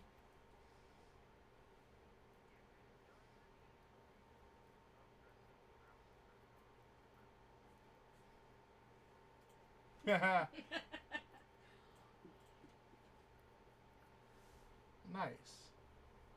So, next up is one of these guys. And his arms that seemed, hand-like, solidify into thorns, and it charges at Mortimer, but he is just disoriented. The fire has him off guard. He stumbles past you, misses completely. Reyna, it's your turn. Okay. So we still have 3? Or 2? 2. Okay.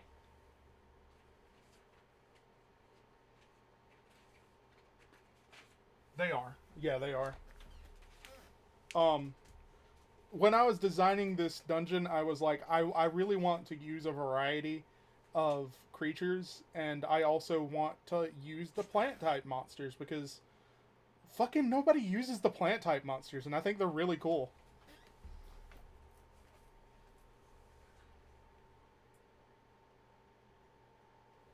Yes, exactly. That's what I wanted you guys to feel like you could get the advantage on some stuff. And yeah, so I threw some stuff with some vulnerabilities in here. Like the star spawns earlier, they were weak to radiant.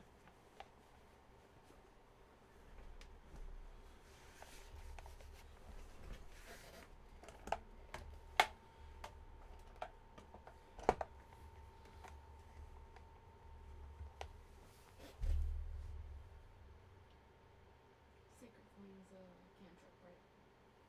I think so. Pretty sure it is. Do you not have it written down in your spellbook? No, but I need to. I need to go back there and mark all the cantrips. Sacred Flame. If it's a cantrip or not.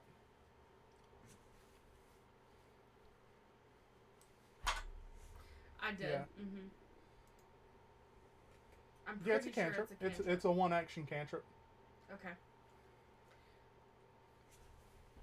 So, how far are these guys away from us? Away from me? You're in a room that is about 50 feet around. It's almost a perfect sphere. Okay, perfect, because the range is 60 Well, feet. I keep saying sphere. It's like a dome. Okay.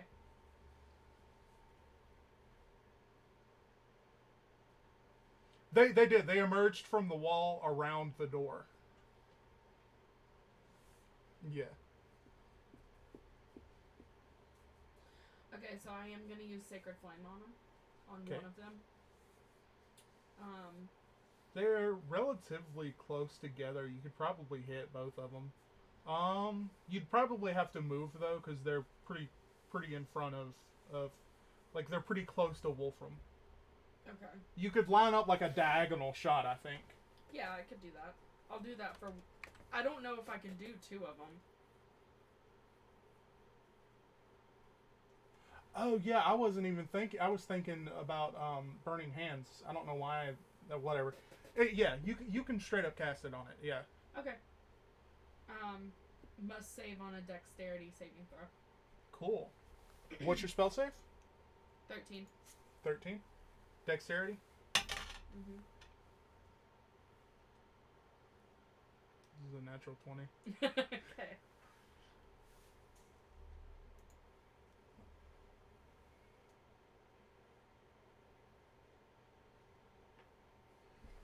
It Just falls to the ground. it sees the ribbon of light descending from your hands as you speak, and it like sinks to its waist into the floor and shifts to the side a couple of feet. Okay.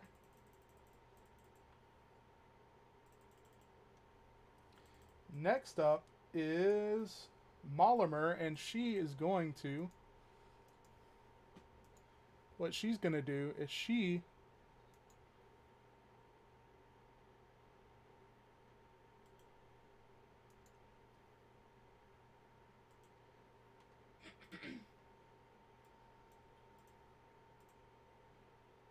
What is that damage type? Oh, okay, cool. She does not, but she is going to cast Guiding Bolt.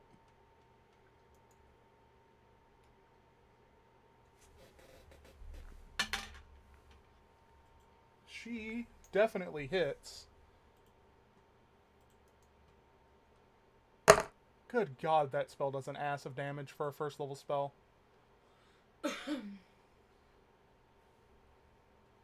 um so this like streak of yellow green energy spawns in her hand as she does this like swirling motion, and then she tosses it at the one that Reyna just barely missed, and or the one that dodged Reyna's attack. It wasn't your fault at all. And it strikes it, and it goes up into this like yellow green flame,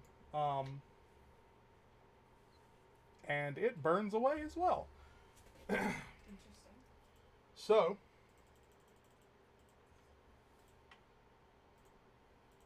yes. Um, at this point, the doorway slams itself open as what is left of the top half that you cut away morphs itself into another one of these things. Yes, it's a staged fight. And another one rises from the ashes of the one that was just immolated by radiance.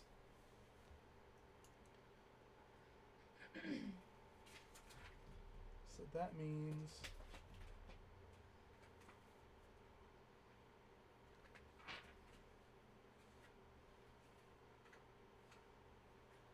well, these things have a like response type thing.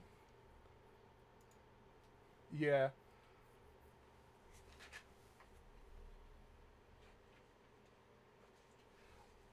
Well, I'll be honest. I kind of homebrewed a little bit because it just felt right for this encounter that I had set up in this room. Um, and like you said, they don't use it enough, and I wanted to utilize it. Um,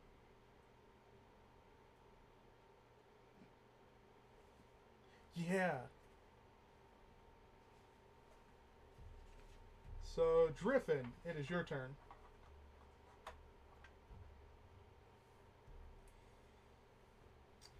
No, it was a radiance. So it was more like its soul burning away. You know.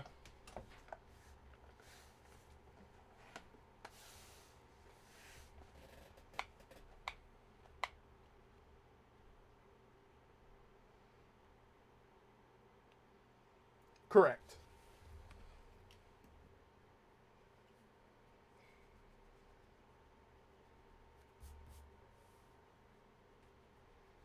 They're right there. They're within 5-8 feet of you guys.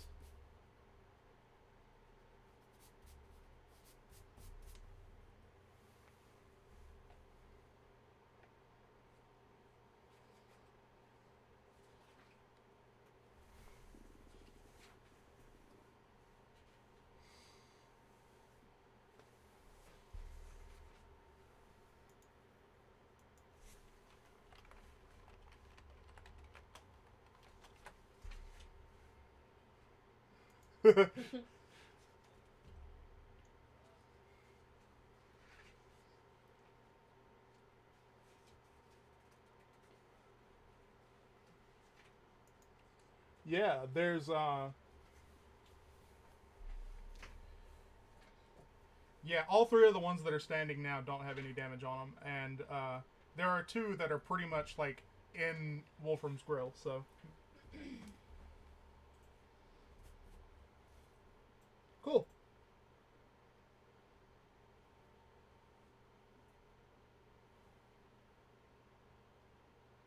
That hits.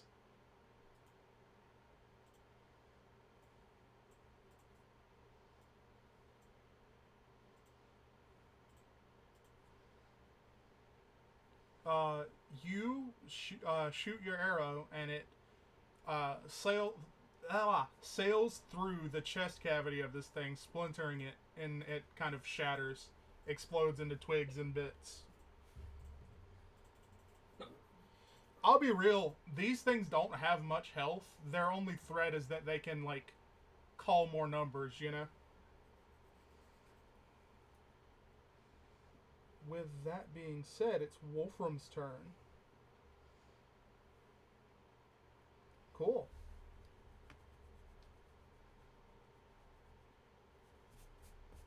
Yeah, that hits. Cool. You chop this thing like firewood.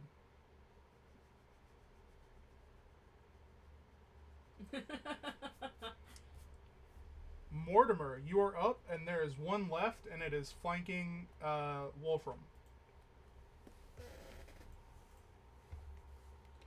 You killed the one that was next in initiative.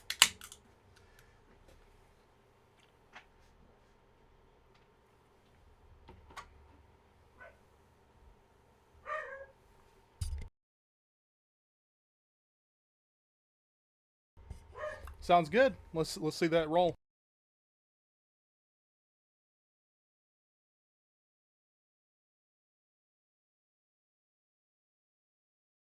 19 hits, real good.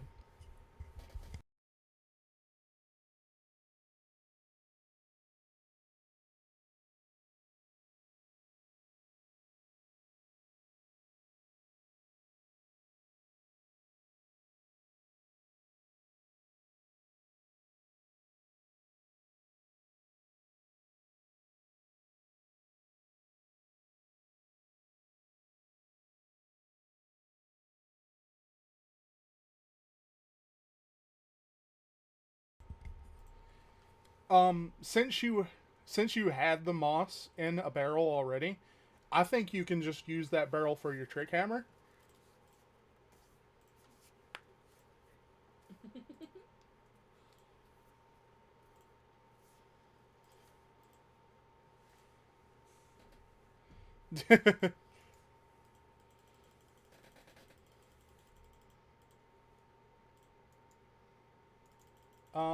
So you are a thief and or you are a rogue, and they can get sneak attack when they have an ally within 5 feet, right? Cool. So you will get your sneak attack, and I think plus 1d4 thunder damage.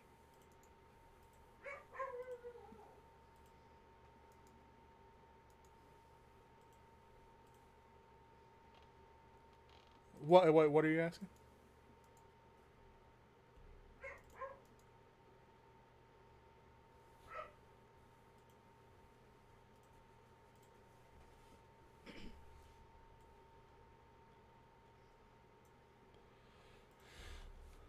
That's right. Yeah.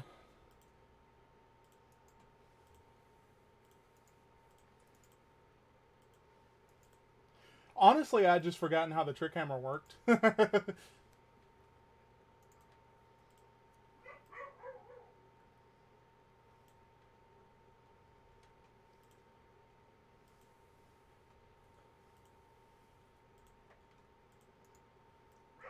Nice.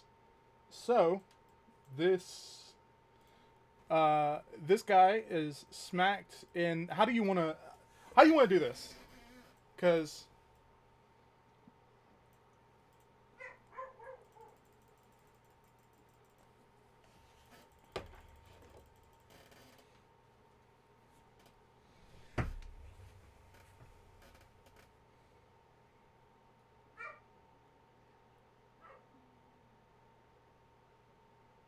yes, in front.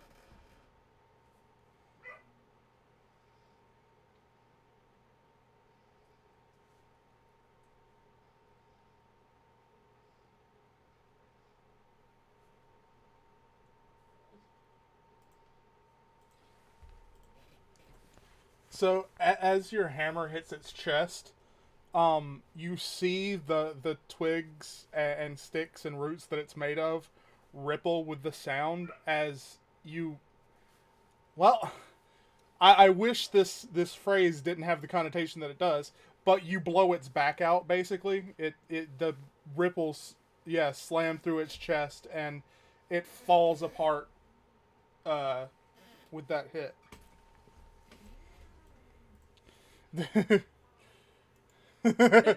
And as you do so, when the hammer collides, you do hear that like.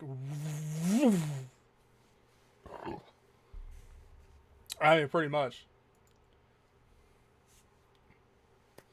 So, speaking of humming and thrumming, uh, out of initiative order now, you guys, excuse me, uh, behind you is this open doorway, and inside, this intense red light is shining out. What is it? Cool. You do that. Yes.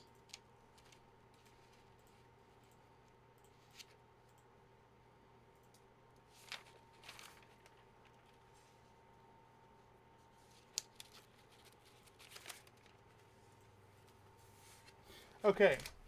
So, inside this larger antechamber, again, it is domed, but this one is huge. You think it's maybe like 150, 160 feet. Um, in the center of which you immediately notice a large red crystal. Geometric towers and points and planes cluster growing from the center, at which black stone forms a point, almost resembling the image of an oddly shaped stubby arrow. It's suspended by a mass of plant growth, tangled knots and roots holding the core, just above what appears to be the corpse of a tall, thin, muscular man, the point of the stone digging into his chest in a grotesque display. In this moment, it becomes clear that the crystal is not being suspended, but being held at bay. Next to this display floats a woman in a meditative stance, legs crossed. She resembles the dead man greatly. Flowing reddish blonde hair spills over her form, partially braided with many metal and glass beads and ties all throughout. She wears a tunic that looks as if it were designed for freedom of movement, but it still holds the beauty of an elegant ball gown. Across her lap sits a menacing and beautiful bow, twisted pearl white in deepest ebony black wood, and gold-painted leather straps. You see no quiver of arrows. She seems unresponsive to communication.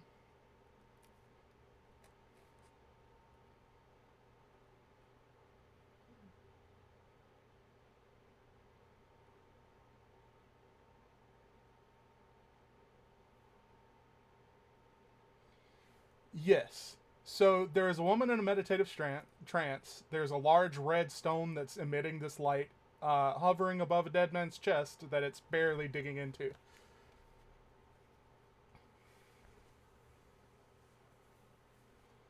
On the ground. Also above you is the open sky. You are at the center of the tree where it has been split open.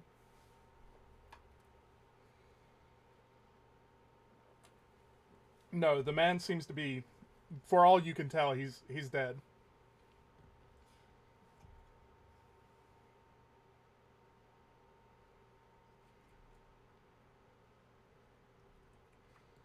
Right. There are other open burrows all throughout, all around, like the root systems that you just came from, but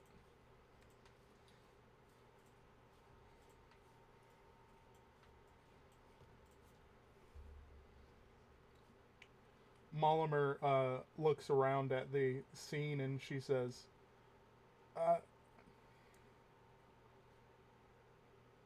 it, "Is that? I don't understand what I'm taking in. This seems beyond us, though."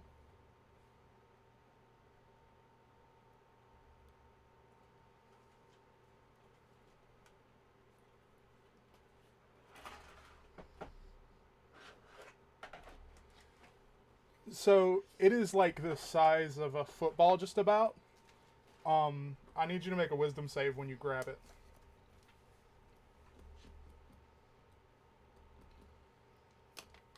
So you feel the most intense burning hatred that you've ever felt in your life.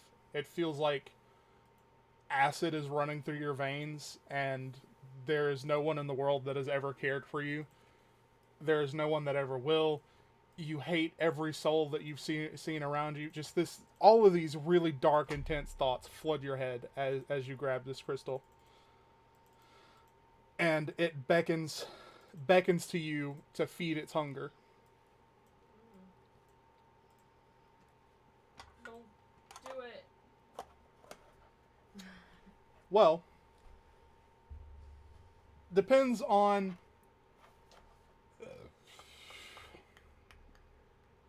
Yeah. Yeah, I'd say let's hit initiative order.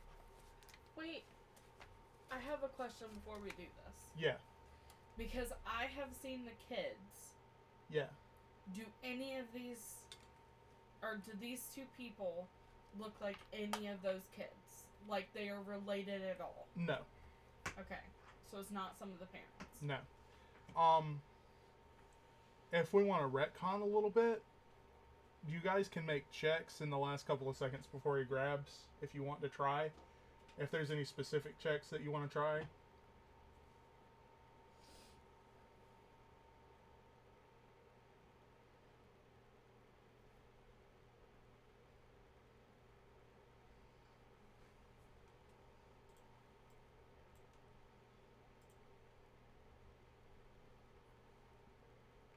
Yeah.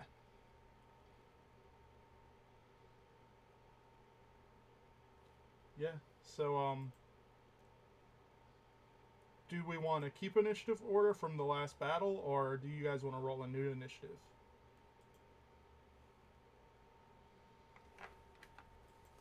Yeah.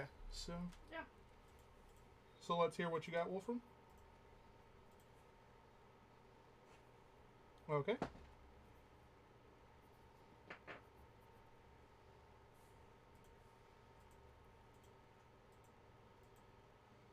Nice. 9. 9. Okay, so that's.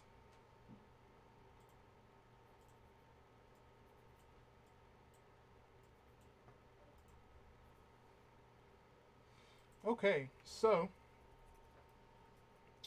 Driffin, you are up first. You see Wolfram reach down to grab the crystal, and his hand, touches the crystal. And the best way I can think to describe it is, you remember in Naruto when he first really unlocked the Nine Tails and that aura burst from him?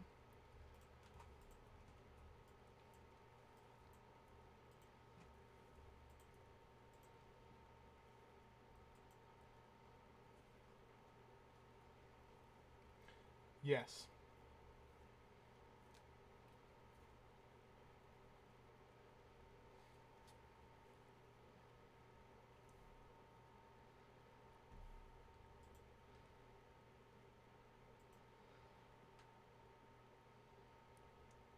Uh,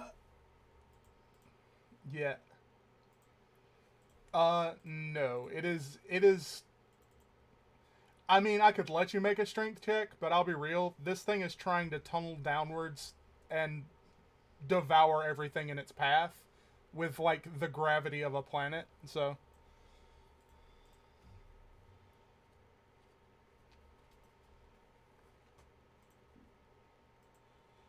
Well, I would say he's probably still, like. Because the crystal is probably about, like, knee level, so he's probably kind of stooped a little bit with his hand on it, and then unleashes that growl.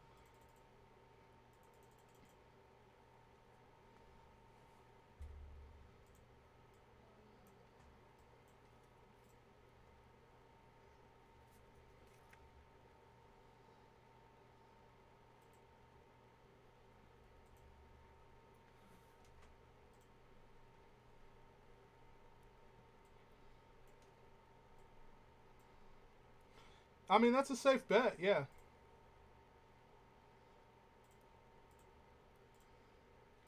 Um, I mean, I think running up and tackling him would be the most straightforward way to do it.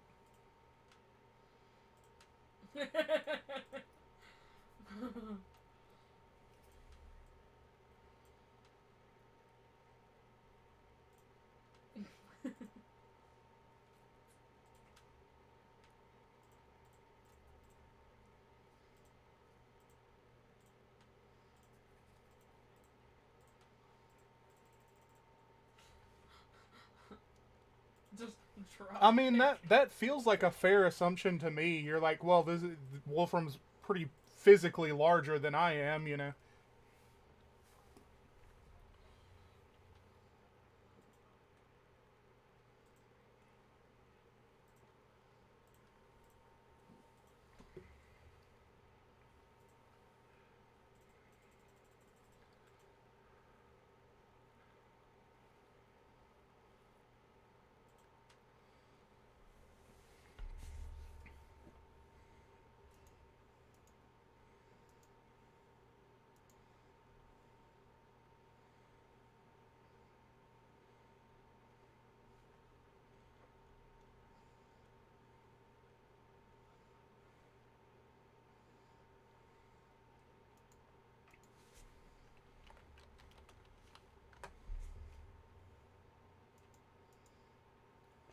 So a shove is isn't it a contested strength or is it an attack?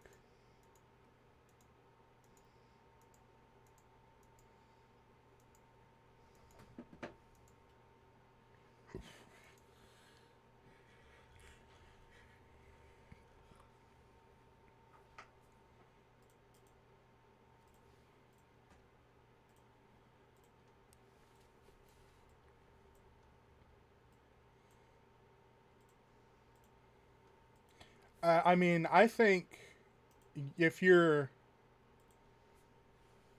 if you're doing like a drop kick, I feel like acrobatics is fair.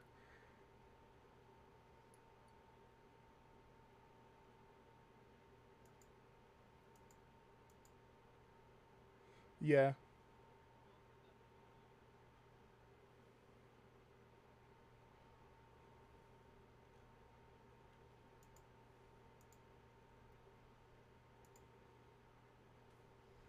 Yeah, that sounds good to me. Yeah.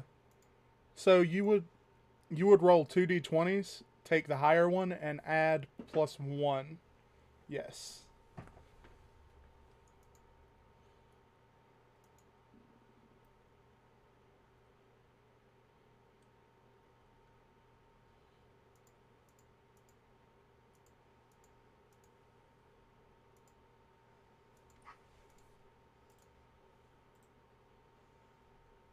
17.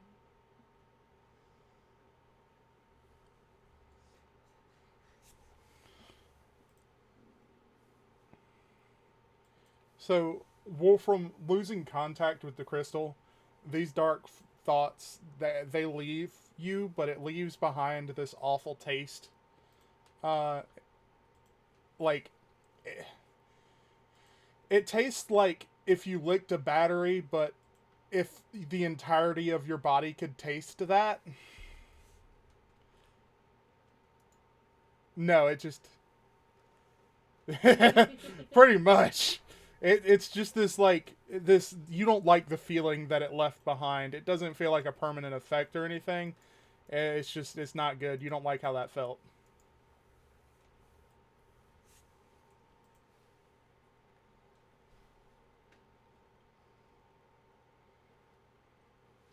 So, with we can drop initiative order now that nobody is going to murder the rest of the party.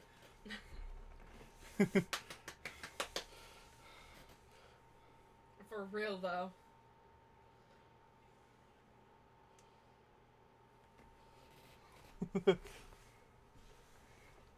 Yeah, the two people that can just do masses of damage, it being either physical or magical.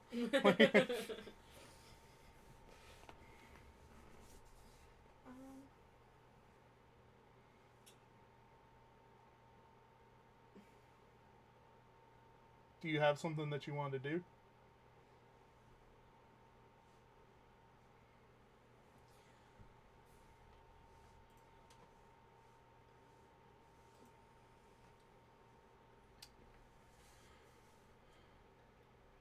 She looks familiar, but I'll say this for certain: you don't recognize her from your dream. Um, you can make a check on that. I think she would kind of look vaguely familiar to everybody except Raina.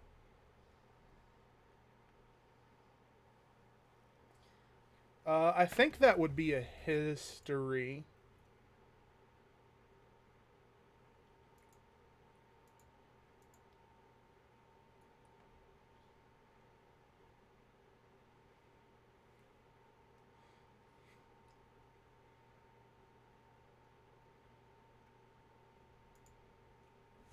So, Wolfram, you have heard tales of the gods and how they like to intervene in the human stuff and play around. And you look at this woman and you think, well, surely that can't be. But it looks like Freya. And you look at the corpse on the ground and you think that looks surprisingly like her brother, Freyr. We are in a corrupted nature realm. Holy shit. Are we standing before the god and goddesses of nature?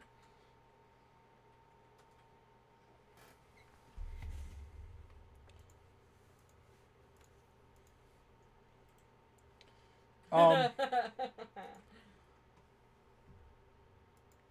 so I mean you do have the option to just leave. You know, there are tunnels that look like they point out the back towards, you know, the place that you think you're that the direction that you should be going in if you're passing through the forest that you know.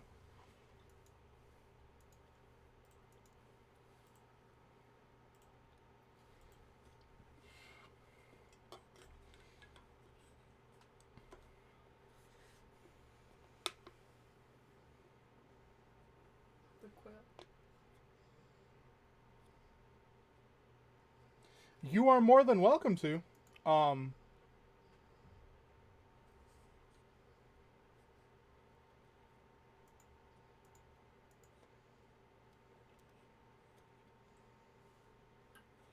Wait. So this crystal killed a god?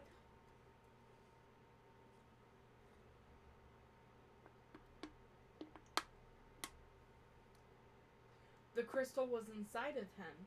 Like, yeah, barely. the crystal is in his chest, you know, piercing his heart. So it killed him. So far as you know. So, because of my extensive adventure type thing, would I know anything about this crystal? Read the thing for me. What's your feature?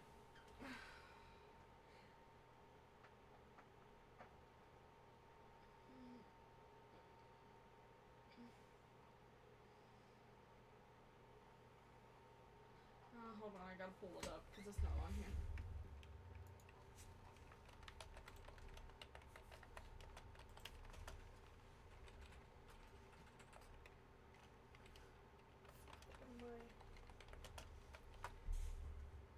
Archaeologist?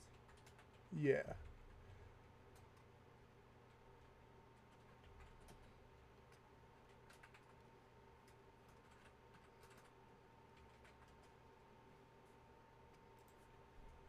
Yeah, I don't think this really applies to this one. Damn it.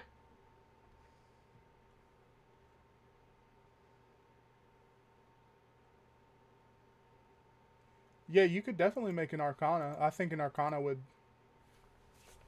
But, yeah, it would be a decently high check. Okay.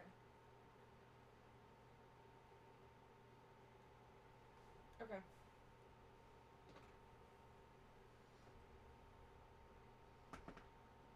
Wait, it hit the edge. 18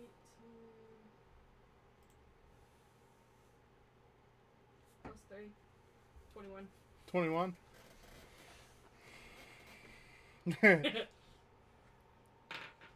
um, think about what a 21 would get you. You've heard tales and legends of, um, in your travels in ruins and stuff, going through various history books and lore books and stuff like that. You've heard vague mentionings of, you know, a tale of this crystal that harbors all of the hatred and anger of an entire realm, and it is plummeting deeper and deeper into that realm, searching for more power and just out of hunger. It sounds kind of similar to what this thing might be. Okay.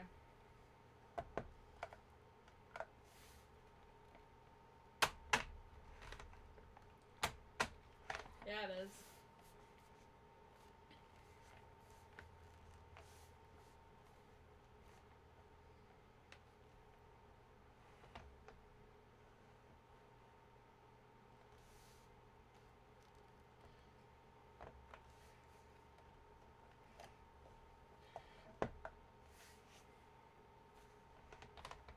We should probably get out of here.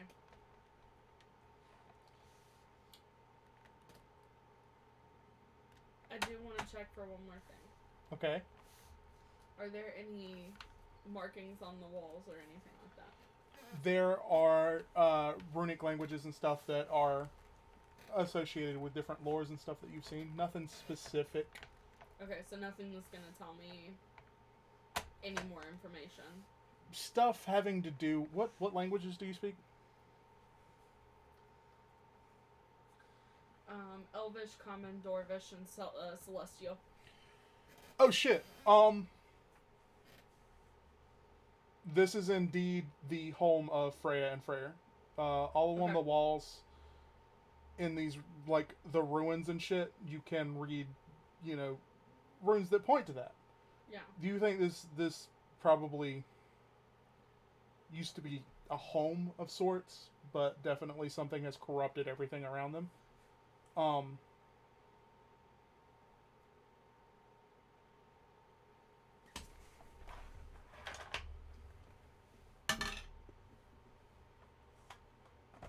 So, as your party gathers and begins to leave, the red light dims coming from the crystal, and it dims drastically. But it's not actually it dimming, it's a radiance from this woman growing crazy high as she opens her eyes, and a shining, her eyes are both pits of shining bright light. She like doesn't have regular irises or whatnot, and you hear this psychic scream for help. This loud echoing, please do something. I can't. And yeah.